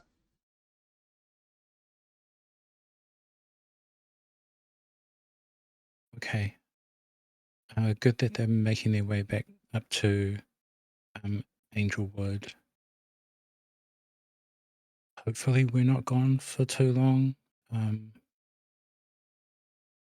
We'd definitely love to come back and kind of say farewell, but it would mean a lot to us if we could once again rely on your hospitality. Of course. You and the rest of your troop are welcome any time, and free of charge. You're the best, June. She just smiles and slides a pot of coffee over to you. You look like you could need a pick-me-up. Definitely more than this, but this is a good start. Thank you. She chuckles and then bends down and slides over a bottle of whiskey as well. You read my mind. You always do. Well, it's Zer stumbles in, half covered in grass. it's what I'm best. Where did you sleep? There's a field of wheat, like 100 feet outside the walls. What? I'm not even going to question it.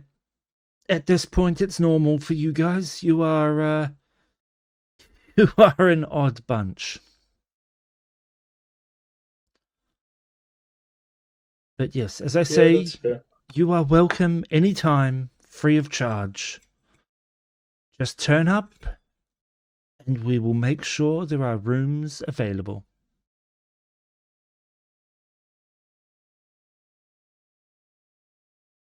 Thanks, June. And so Ginyu turns around and he looks for, lack of a better name, not the old lady who was Lot 13?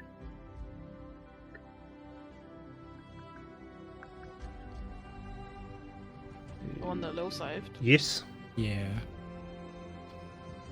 used to give Dahlia riddles. Yes. She is sitting at a table with a small cup of coffee. He puts the pot down between us and he sits down. Hi, I'm Ginry.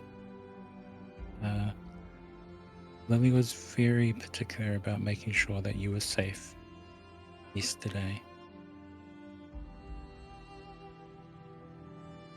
She was the one that gave her life for all of us, wasn't she? She did. I remember her when she was but a child. Her and her lovely sister Dahlia.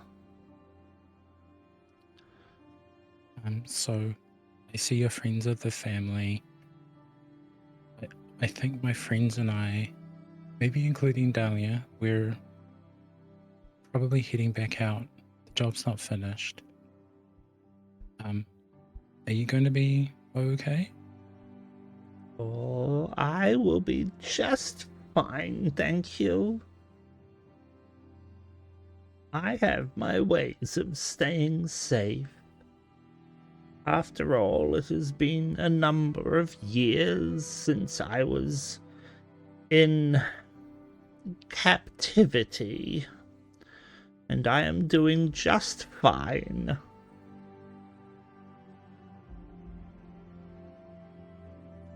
Okay, well,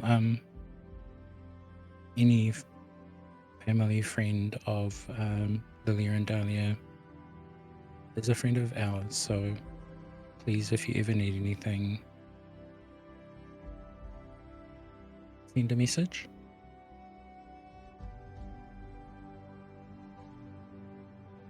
I will send a message if I need anything.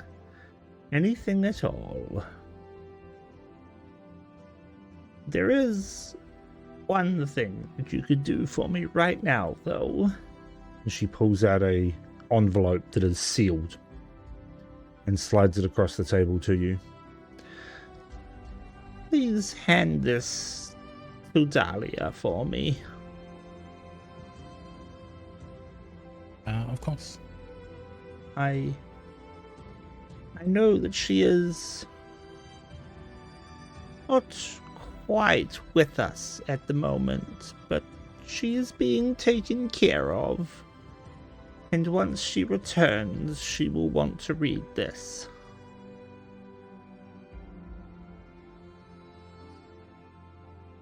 Of course. Sorry, I missed your name. Ooh, would you like my slave name or my real name? I would like the name that you would prefer to hear spoken. My name is Rain. R-A-I-N. Super easy. Very well. Rain, I will get this letter to Dahlia as soon as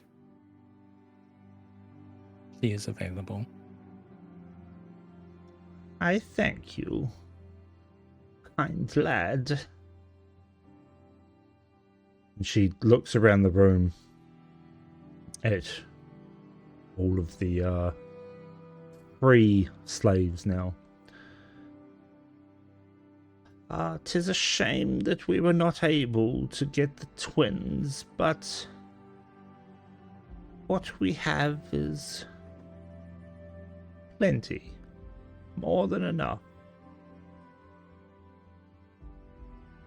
Do tell me you plan to go back for them, yes?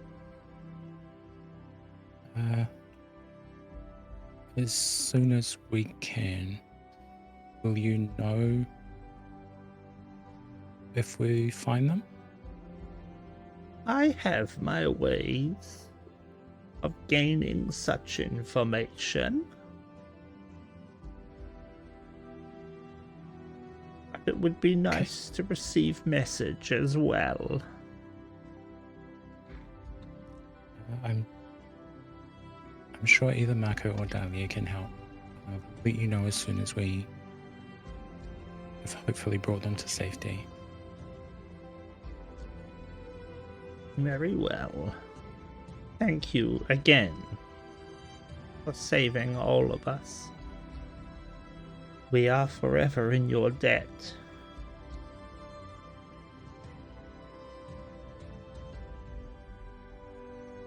No trouble at all. Annie kind of tops up her coffee and then goes to find Marco and Zera and Valric. Okay. Zura's at the bar covered in grass. Marco and Valric, I assume you would have come downstairs. Oh, yes. Oh, Marco has stories. Sit He's down. also currently crying because Genry mentioned earlier. Everyone sit down on the mat in front of the fire and let Uncle Marco tell you a story. Oh Uncle god, No. that sounds... It's more Marco stumbling down, being like, You're still a little bit tipsy. little tipsy, very wet, and still slept on a fucking chair because Oh yeah, your neck is at like a weird angle. It's like stiff and you're like, it hurts so much. But yeah, you're still drenched in sweat. Or it's like that dry, crusty kind of sweat now. oh, Yeah, it's Yeah. real. You know, like when you go to the gym and you work out and then you don't have a shower afterwards? I mean, Yes, I it's totally not know that what that's bad. like. I don't get that, but I do have to wake up. I know it's sort of sweat. Anyway, I don't go to the gym either. I was just assuming I knew what it was like. it doesn't get like that. You just, yeah. Anyway, Okay. uh, Yeah. I was going carry on. somewhere. Oh yeah, so Marco would come down the stairs, head in hand, neck at an odd angle, and looking around, being like, trying to find Erelise. Because I'm going to assume the hag's not here. You look like shit, says the dude covered in grass. You Don't both look look as bad like as you. shit. That is a correct statement. Did I tell you guys that we had to go somewhere? Yeah, you're pretty insistent. Yes. Fairly certain you so, told the whole bar. Look, Like, I'm pretty sure I saw you telling the bar. Points at the big wooden structure. not the worst thing I've done. Did I fall off the bar? Yeah, that Yes. Marco June, shaped puddle June on the is just floor. behind the bar, just nodding. That explains all the bruises. Anyway, Oh, that explains the bruises. Okay. yeah. We have to get somewhere. I know where the rest of the slaves are going to be. Okay. How do you pronounce the name again? Sorry, DM. I've already forgot. I'm looking at it and I'm going Grievous? Grivix. Grivix Lantern. They're heading there. They're going through the worm thicket. And Shady McFuckface wants us to intercept them. Basically, I got told we've got to get them, otherwise we're all going to be in shit. I don't remember that last part. You weren't given a reason. It was just get them before they're gone. Yeah, but he's very insistent, and you can tell. Gone. He was very Insistent to me. insistent. Unlike his normal self, he was basically threatening you. Yeah. And after trying to make some sort of deals, you know, Marco knows when he needs to move stuff. We need to get to them. I can't sit around. I've got to do stuff.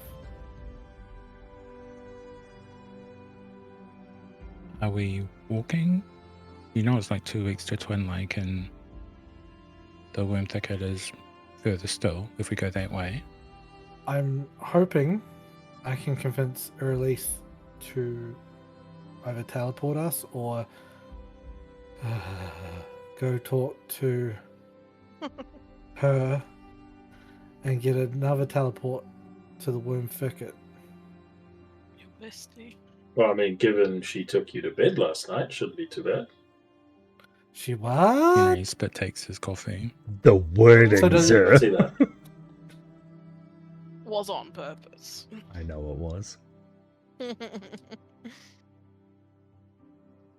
now fuck. Oh, do you not remember? She took you to your room. There's been lots of times I can't remember how I got to my room. But I can say she wasn't in there when I woke up. So, That's disappointing. not really. I don't You really need tips. go for scary ass small children appearing demons. Did have an interesting dream though. Anyway, do you know where she is?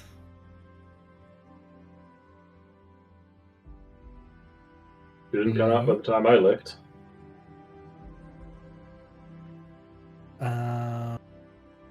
Oh, actually, no. Marco would still have his piece of jewelry on him. Using the jewelry, Marco will be trying not to think about the last thing what came through the piece of jewelry, and go. Elise, you there?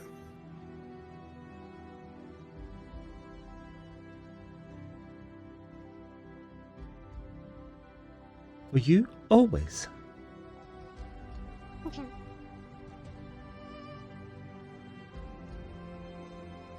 Not talking to the necklace. I'm not going to unpack that right now. Talking now into the necklace. That's good to know. Yeah, can you get us to the worm thicket? Worm. Or Oh, that's what you were talking about last night. this was downstairs in the pub, right? Sure. I have never been to the worm thicket. It would be difficult. There's no It's all right. guarantee. I'm drunk. It's fine. I've got something. I still got the drugs. What? What drugs? The You gave him The- two the uses. shard. We only used one. yeah, I still got a thingy shard or whatever the fuck. Yeah, it's called. you've still got a teleport Fragilith. fragilith. I knew about that. completely forgot about that. I just Yeah, called it the yeah. drug. 'Cause, yeah. Yeah, Don't worry, Elise. I was thinking you had a bag of drugs. Well, I mean, I wouldn't be surprised. The Um, psychedelics you gave us in episode 2. No. it's all right. I just remembered that we still have that Fragilis you gave us. Yeah. Why? Hang on. And you wait maybe like a minute. And she comes from upstairs. I swear to fuck. Bags packed, ready to follow us. She comes down the stairs and sort of sits at your table. Sits right beside you, Marco. Comfortably close. Closer than someone should, but not in a really obvious way. Closer than a 17-year-old should be to a 35-year-old who are not related. Yes. Right. Marco scoots over a little bit more. Why do you want to go to the worm thicket? I got told by Mr. Important Shadow that Valimir. He has a name. they always do. I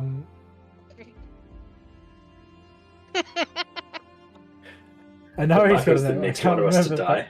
But every time I forget where I am in my thought pattern. This is Marco. This is me, the player. Mm-hmm. Because Marco's intelligent and doesn't have this problem. Is he? He's book smart, all right? Not world smart. No, he's. There's a good point. Anyway, I got politely told about where the slaves will be, and highly suggested that we intercept them. And you want to intercept them at Worm Thicket? Well, they're trying to get to.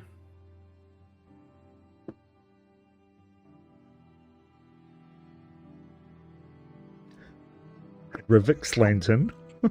Riversland. I'm sorry. It just fucking joink. Fiend's Lantern. I've already forgotten it. I swear to fucking God. Grivix Lantern. Gravix. Wait a sec. Let's make it so I can. Grivix. Nah, I've got it. I've got it how I can remember it. And they're going to go for the Worm Thicket. It's been. How many hours? Mark will be able to tell how many hours it's been since the plan went to shit, right? You'd be looking at least 12 hours ago. 12 hours ago, been the about- brine house exploded. Yeah, close enough. So it's around then because we didn't. I don't know. Did we ever? Did me and Zer see any slaves being taken out of the hall? We just saw some people escape out the back, right? You Saw saw. the two auction masters go. Yeah. And one of the bugbears followed, right? Who the bugbears shit. followed? I witnesses. would need to open. Hang on. Let me open up a different Albia tab so that I can change games. Just so I can pull up that scene, because I don't have the token names of who ran. The fuck is that? It's a beach. Oh, maps, is it this one? We're on a beach. Would My Marco God. and- Voron. Marco and Zer shared that the brine house blew up. No, actually, no. Did they? Don't know. The people that ran. Been far too distracted. Yeah, we Two were a bit busy in the bugbears. forest. Voron died. So it was two bugbears and two members of the Blackthorn house. One of them being Selwyn Blackthorn, who you recognized but couldn't place.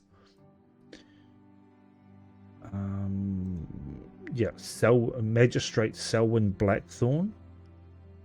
You also had Advocate Theron Vale, who you hadn't seen before. And the other person to escape was Joran, but I've lost his...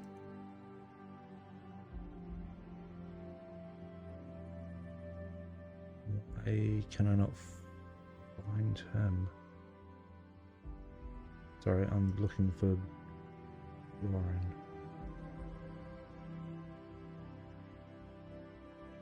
Aren't we worried that we're going to be outnumbered and outgunned again? He was a Left a bit buyer. of a mess in the brine house. We need to get them.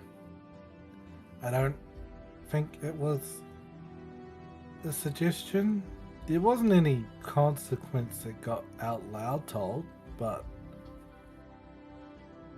I don't think it's a good idea for us to let them get away. And I mean, I can't sit here. I cannot think about what has happened. I cannot worry about what's happened. This is a goal. We're going to finish our plan. We're going to finish what we started. 10 people escaped, by the way. Damn it. I forgot about the ones that went through the front door, Yeah, that's right. which were the 3 members of the Withering Wave, the 3 members of the Lurkers group, and Morel Voss from House Blackthorn. Okay, so some more people have to go now. Sweet as. Carry on. What happened to the chick we saved? Yeah, that's a good point. Did she get saved from the explosion? Oh, that was just fucking great. You guys got thrown out of the building as it exploded. She did not. You guys were saved by Lil, basically, but she didn't know, because Lil wasn't up there, that woman needed to be saved as well. Yeah. So she's now, over there, Saving over a there, random over person. there.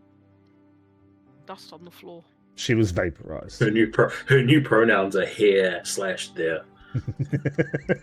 Wow. I like that one. Yeah. Yes. So we may be outgunned, but at least this time we don't have to deal with. They're going to be on the road. They're going to be vulnerable.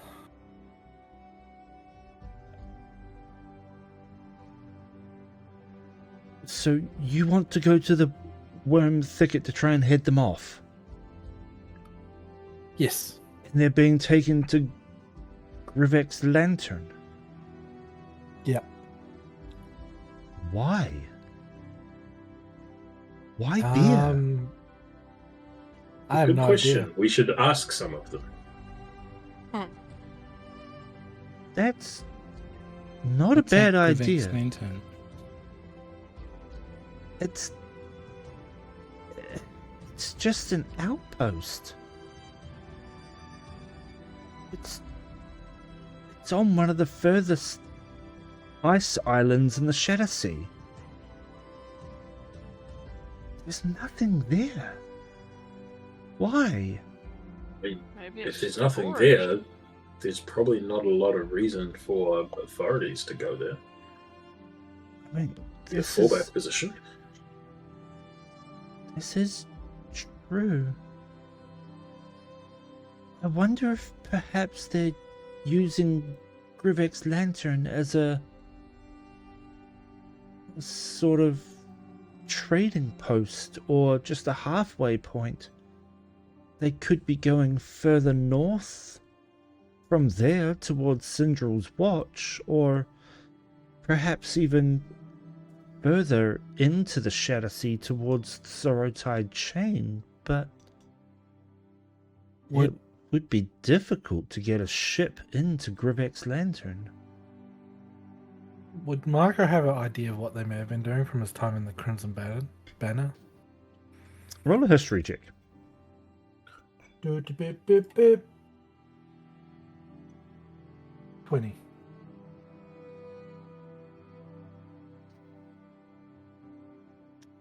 Grivek's lantern is literally just an outpost, like a very small, fortified lighthouse, kind of, that just shows ships where to go if they are stuck within the Shadow Sea. You haven't ever heard of the Crimson Banner having anything to do with really any of the towns within Serathis. Okay. Hey, Frumpkin. Don't you dare bite me. Don't. Right. Wait. Give him a Attack. challenge. Pumpkin, use bite. It was super effective.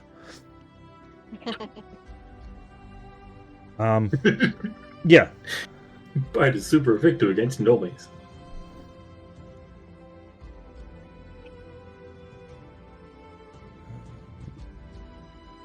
Well, if we catch them on the way there, we'll be able to find out. Do we have any idea when they're going to be at the worm thicket? Well, they've got to travel. And if they're traveling through the worm's thicket, they're not going by boat. Ooh. And the fact Marco using his book smarts, could he maybe guesstimate?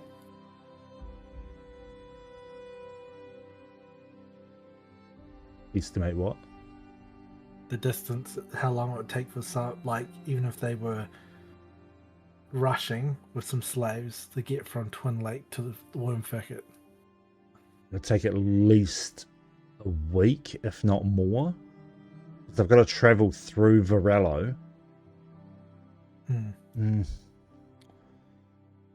They picked up horses and went at like a fast pace. Yeah, about a week to get through the worm thicket to that unnamed location on the map. Oh, this one right here. Yeah. So from this ambush point. Yeah, so from Twin Lake through Varello to that unnamed location, traveling at full speed on horses would be about a week. It is maybe like 7 to 8 days, depending on weather and if anything in the worm thicket decided to attack them. So it'll take them about a week to get there if they're rushing. So we have 5 days to rest, replenish, maybe get some supplementaries, potions and whatnot. Get there, a couple of days to set an ambush. Then we hit them. Yes, that would be my plan. Gives time for how are we maybe some gonna- allies to recoup as well. Maybe the shard eaters. But Shard eaters? I don't Yeah. I don't understand. Why would they be traveling by land? Wouldn't it be faster to go by boat? Taking a ship out of Twin Lake around the southern point, past Vrixhold, to Grivik's Lantern. I don't understand why they'd go by land. And I... Marco, can you ask your friend? That's what I was just about to say to DM. Can I grab one of the business cards, Yes. stab a dagger through it, and tell him to turn the fuck up? You certainly can. As you do that, you'd like stab into the table, the dagger sitting upright through this business card. Velric, Yep. your passive perception, no, your passive insight is higher than everyone else's, which is interesting. That is interesting. You notice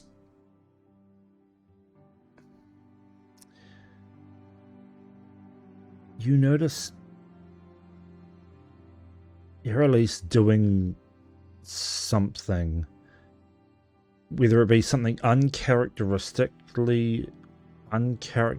like with her hands and shifting slightly in her seat as she is giving this information.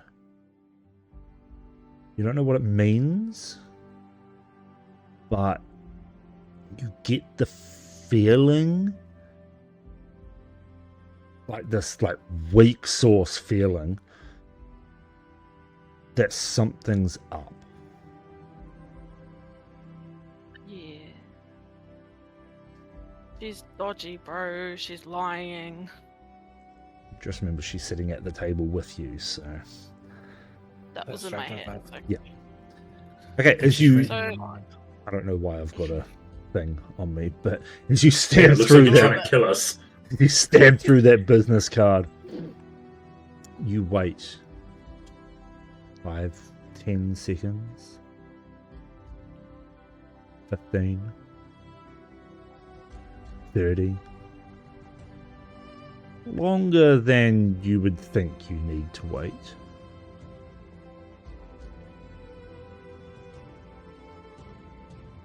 Yes.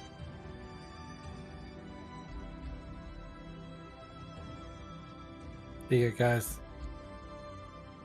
He's here.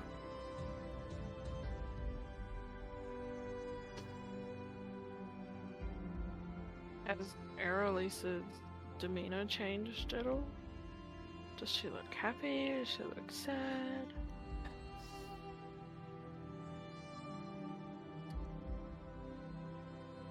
For a fleeting moment, you see a look of concern cross her face before she hides So, it. I'm gonna make Sugar Mummy and Sugar Daddy fight each other. Okay, cool. Look, you told me that we had to catch these slavers with these slaves, and Aralise has made some good points. Why are they going to where they're going? Do you know? Do you know where they are right now? Like, are you not sending us off to some random place? Of course not. I wouldn't do that, would I? I am sending you to where my informants tell me they are going to be.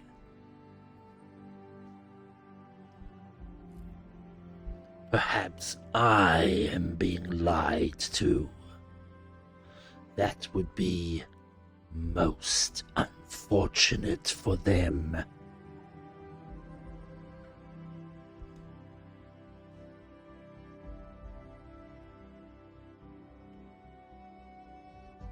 So, everyone happy? Where's the slave that you took? What Okay, a now the slave! I took nothing.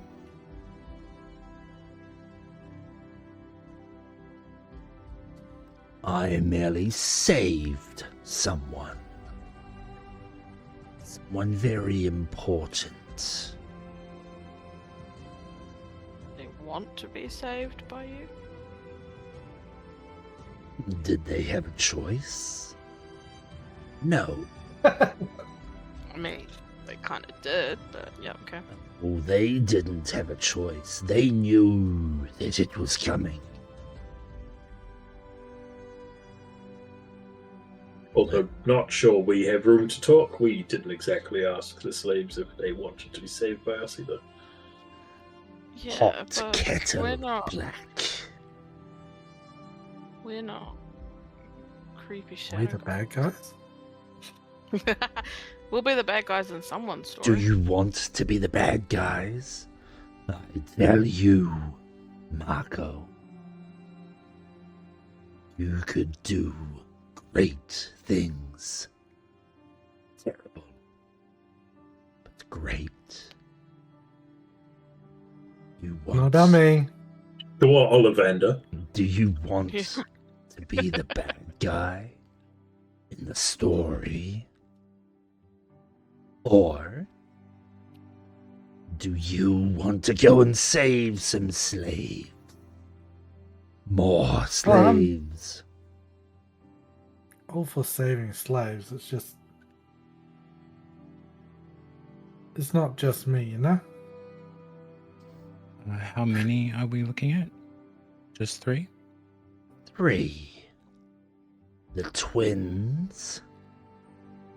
And the fiery one.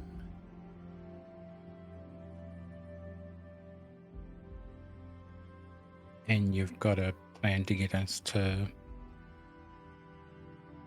the worm ticket, Marco? I bring out the fragilith. I've still got this, and the first time I popped it, I paid enough attention that I'm pretty certain I can get us where we need to go.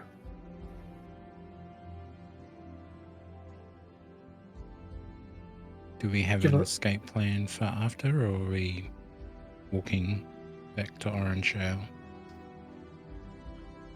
Lots of air release. Can you help with that?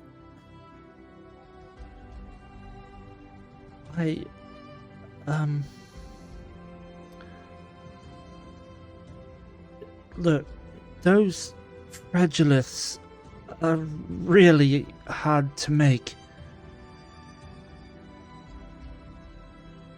Do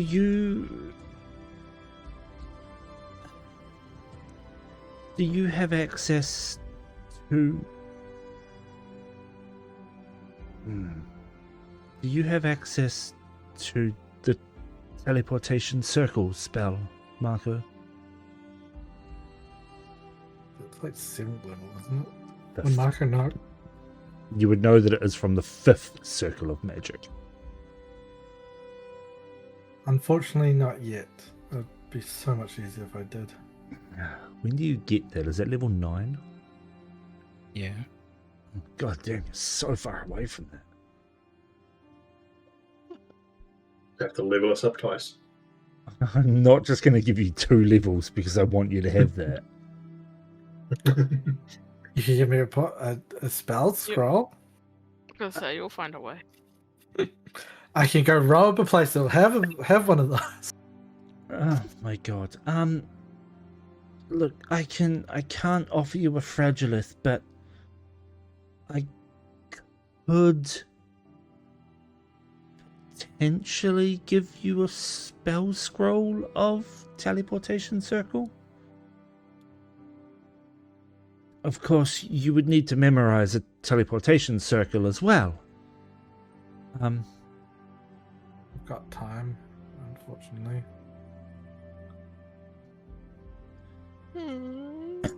There's... well... And she looks at you kind of sideways with a slight smirk on her face. I could always give you my circle. I mean, Let- it'd be Let you memorize that one. Then you can mean, yeah, come and that- go as you please. That means I'll be able to Oh. access the workshop. I mean, yeah, if you want to share your circle and your workshop, I'm happy to. Sorry, I've got a dirty mind. Same. That's okay. So do we. We were there. Innocent! No, you're not. Of course. Marco. Of course. No. And she stands up and sort of claps her hands together. Yeah, if you want to come to my mansion, you can take note of the circle that I've got, and you can use the workshop whenever you want. That'd be awesome. Thank you so much. You're a really good friend. Oh, ugh. Hard to believe that Marco's been what he's been through and he's innocent towards women. That's She sort of bounces on the spot and claps her hands. Of course, yes. This makes perfect sense.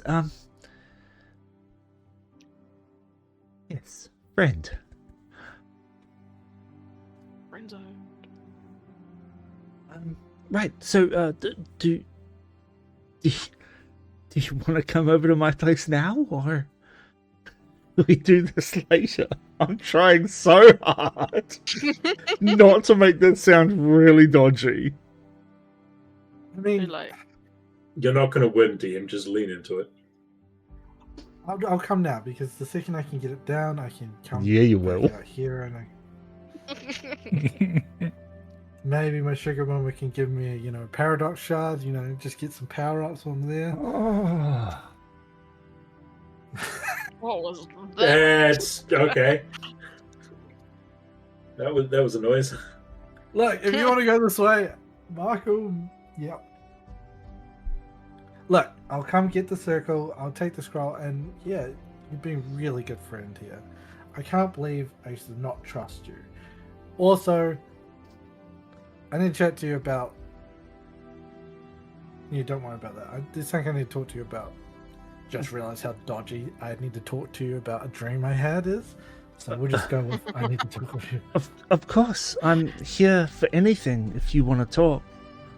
Anytime you need to talk. Right, if you want to come upstairs, we can go there now. Can't you just make a door appear in the wall there? It's already upstairs. Okay, I mean, yeah, sweet. And this whole time, Marco's trying very hard to be busy. It's very obvious that he's not trying to think about certain things. Okay. Those thoughts are your head. As she starts, Dear God, tell me the mansion's in Marco's room. as she starts to walk away, she turns back, reaches for your hand, just grabs your hand, and starts to drag you along with her. Okay, I can follow, but sure. She drags you upstairs to your room. Into it. And she walks over to the far wall, away from the chair, and just sort of go, yeah, that's right, and clicks her fingers, and this blue shimmering door just appears. Yes, welcome home, I guess. Opens the door, steps inside.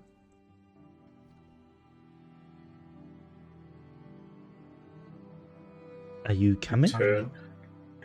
Yeah, no, To I'll the follow. left. There's a window looking over Marco's bed.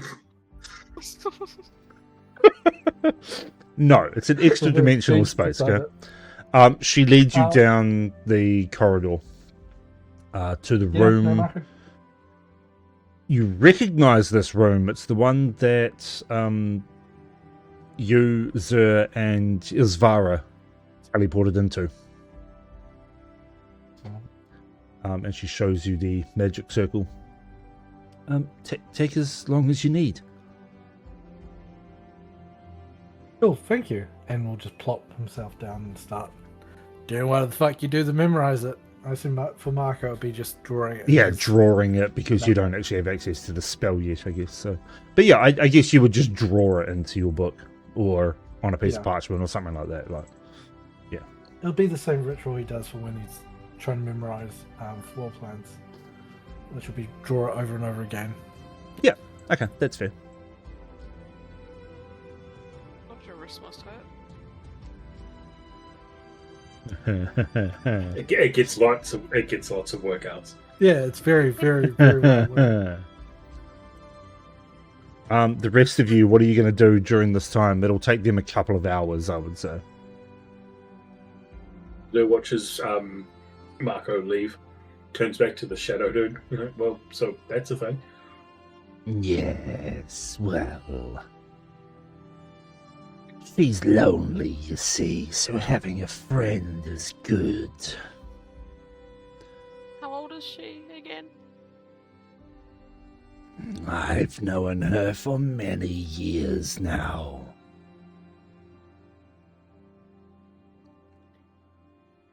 Okay. I'd say she's ancient. I'll try and see if I can get him to spill. Just old enough then. Look, by many years, I mean 50, 60 years ago we met, I think. Did she still look like that? Hasn't aged a day. Mm-hmm. She prefers You're not this just gonna- form, I think. You're not just going to steal these 3 slaves that we rescue, right? Of course not. And he pulls up one of his long clawed hands and puts it on the table and starts tracing with his long finger, like around the business card that Marco left on the table. And he pulls out the dagger. Why on earth would I steal slaves for?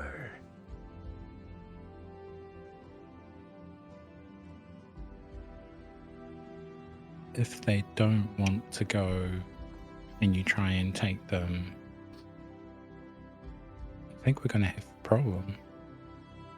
Oh, I think if I tried to take a slave, I would have more than you lot to deal with.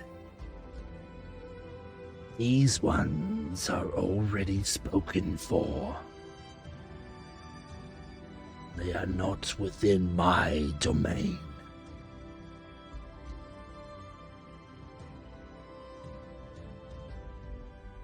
Who wants them then?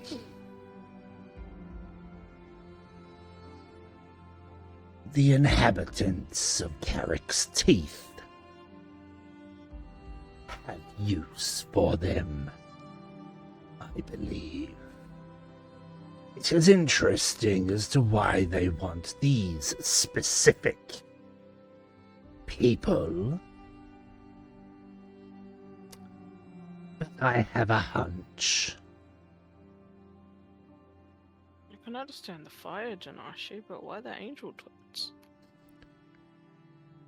Because they possess the bloods of celestials.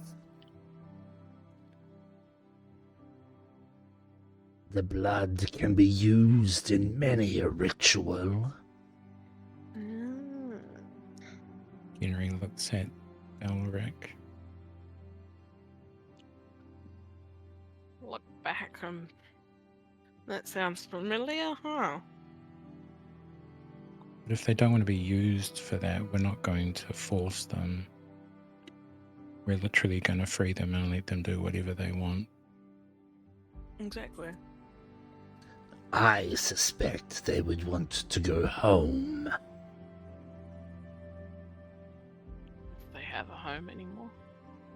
Well, they are angel children, so I would assume that they would want to go back to the celestials. No, bleh, that they would want to go back to the divine block.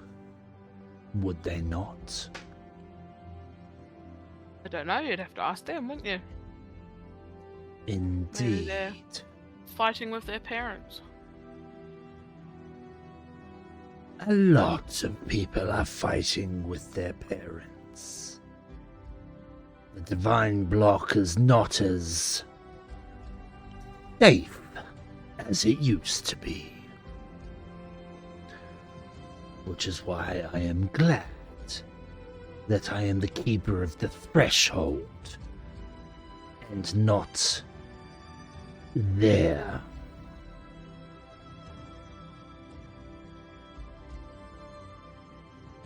When you say threshold, is that the space between the planes?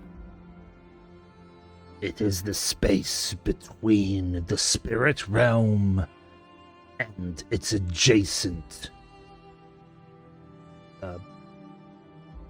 realms. For example, when I first met you lot, you were within Somnevera.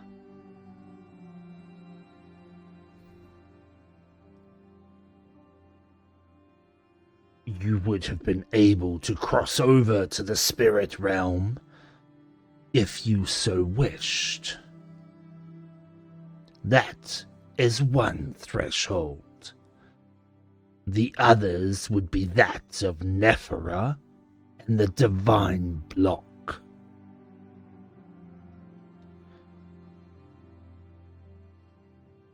One of which is better than the other, if you catch my drift.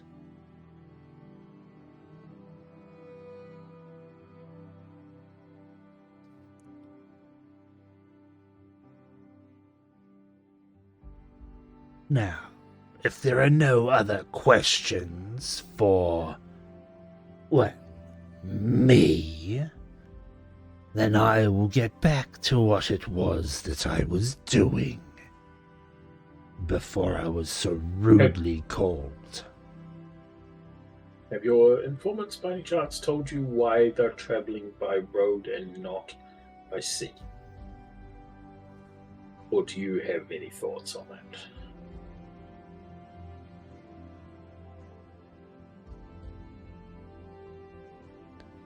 I have not been privy to this information, but perhaps they are after something within the worm thicket. It is an interesting place.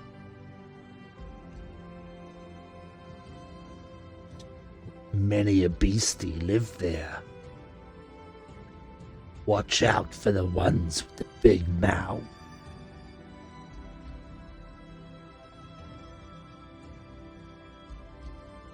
And he starts to melt back into the shadows underneath the table.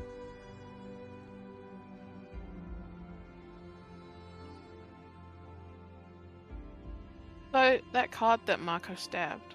Yep. Is it still stabbed or is it dissipated? It is no longer there. The dagger is also gone too. Belmere stole the business card and the dagger. Motherfucker. But if you wish to roll a perception check, you can try and pick up what the business card says. Go on then. What's my perception? Oh, maybe not. Minus +2. Ah. 6.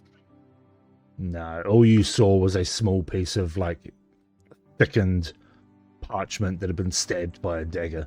There was words upon it, but you couldn't pick up what they were. Yeah.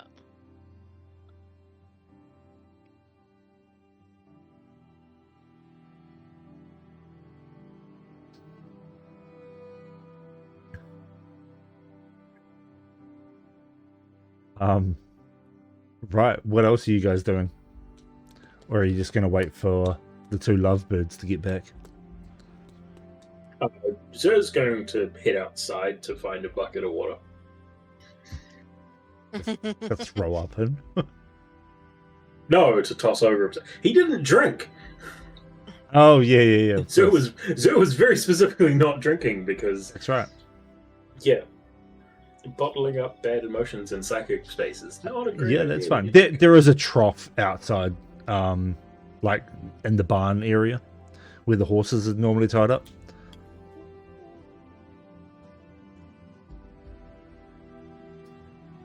So yes, you can Okay, have a I you can don't have a think quick clean we've- there. Sorry. Yeah, I Dean. don't think there's much else that we can do before we head out.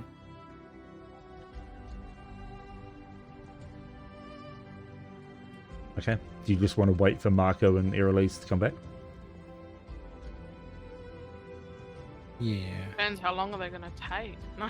Kenny's broke. Just a couple of Can't hours. buy potions. Couple of hours? Oh yeah, we can relax for a couple of hours, yeah.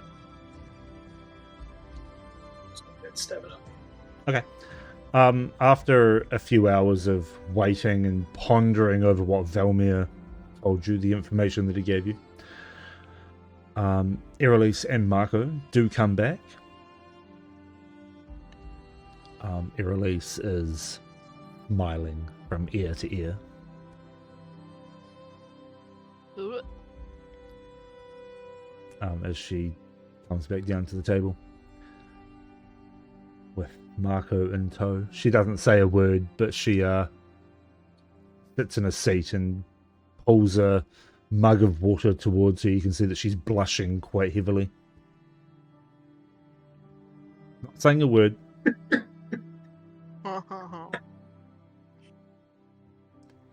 Marco is oblivious to whatever the fuck that is, and sits down and goes, "Okay, I've got the circle memorized. I'll look at. Has she already given me the scroll, or Yeah, sorry. She gave you the scroll while you were memorizing the circle. Cool. So I'd pull out the scroll and say, okay, we've got a way back. We've got a way there. We need to work out who we're taking with us. And I need to talk to Dahlia when she's ready.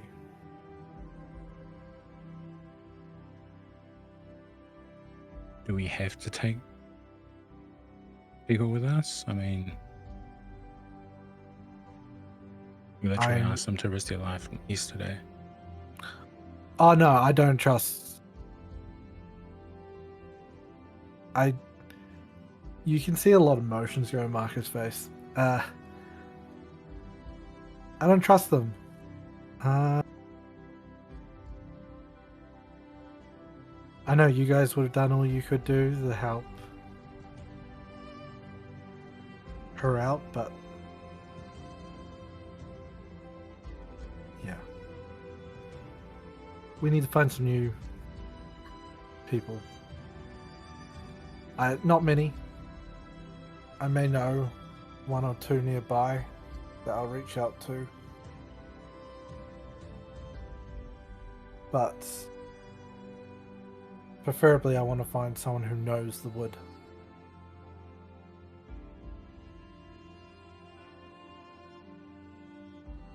Yeah, sure, I just break the fucking fragilist right there. You know what? Fuck it, let's do this. Because that worked out so fucking well we last bowl. time. At least this time you did it in party chat and not to my fucking personal chat. And everyone's like, what the fuck you doing that for? Yeah.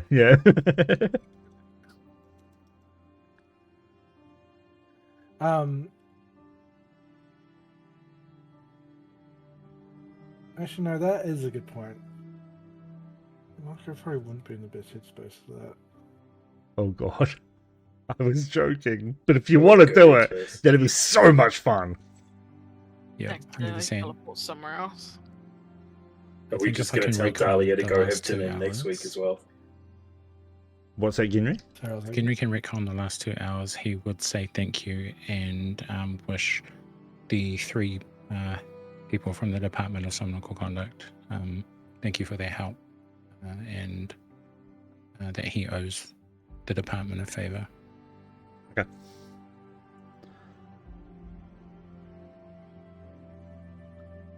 They would thank you for your Zer needs hospitality. to, Carry on, Zer. Zer needs to check our reward money. How much did we get? In that bag was 1,100 gold. And then how much was in the 2 bags that Zer got nicked from the corpses? oh, yeah, actually, that's what I got to send you. The corpses had 462, I know, total? Marco. and no, one of them had 462. The other one had 131. God, that is terrible spelling. I'll send to you after this session, but I know 60. what. Yep. Who I've got stuff from. 131. Okay. Well, Zer has enough to pay the department, so that's something. So Zer does that before they leave. They thank you and say, if no, it's the dwarf. If you ever need us again, just shout out. We're happy to help. Oh, no doubt we probably will at some point. He also gives everyone, including Dahlia, 220 gold from the. Whoa, everyone's rich.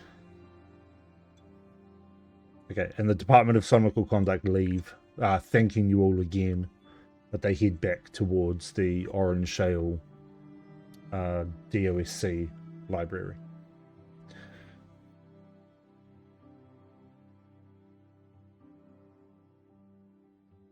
What do you care what they if they know what you look like, Marco? You're shacking up with their Elise. She'll protect you. The government. He's not shacking up with Erelise. Yet. Erelise is trying to stalk him. He's not. He's just being overly friendly. Sorry, the teenager who has, I'm pretty sure, level 9 spells, not casting fucking whatever the fuck there is to cast. I don't even know spells at that level. How do you know she has level 9 spells? A very good educational guess. Righto. So, what are you guys doing? Are you gonna do it? No, because What? Marco trips and crushes the Nice. Because otherwise we're going to spend another 3 sessions planning. Yeah. Yeah, okay, fuck it. Marco's just gonna be like, I can't be here. Crush. Nice. Alrighty. So I'm assuming we're telling Dahlia to go get dinner again next week. No, Dahlia is with you, or she's with Fluffy. And Ginry has the ability to summon Fluffy. For some reason, Dahlia's body seems to be attached to Fluffy's essence. What bullshit. Anyway. Dahlia slept on Fluffy. No. That's nice. So, Marco, if you're crushing it at the table with everyone around, Mhm. where are you trying to go? I'm gonna be thinking about this unknown. Yes. Okay. Gonna go so well, guys. I'm So, sure it's not some sort of bad guy base or something, you know? this unnamed place that you've only seen on a map. So, it's not a permanent circle. It's not a linked object. It's not very familiar. It's not seen casually. It is barely viewed once or described. However, you gave it advantage. Barely. Roll me a D100. Do it! Uh. Where the fuck is... Oh, yeah, that's right, it's under what we're watching. D100 roll. 91. Okay. Now roll it again.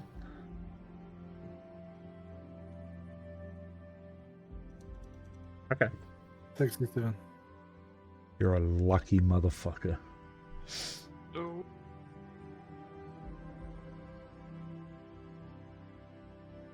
Because I had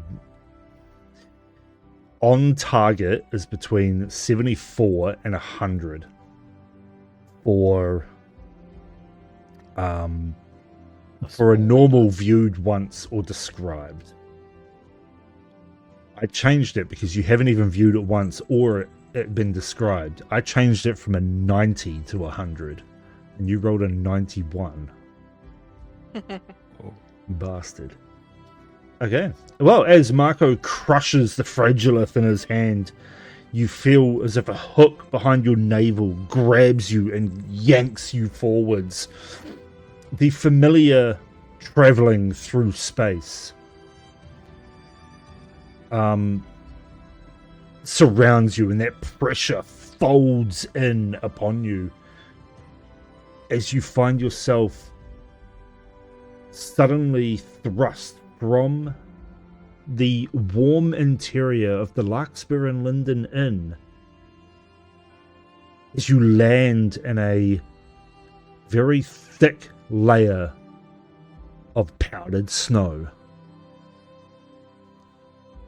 And that's where we'll end the session, because that's a really cool place to end it. What? Ooh, where did we land? Dun, dun, Bring us to the nicest dun. places, Marco.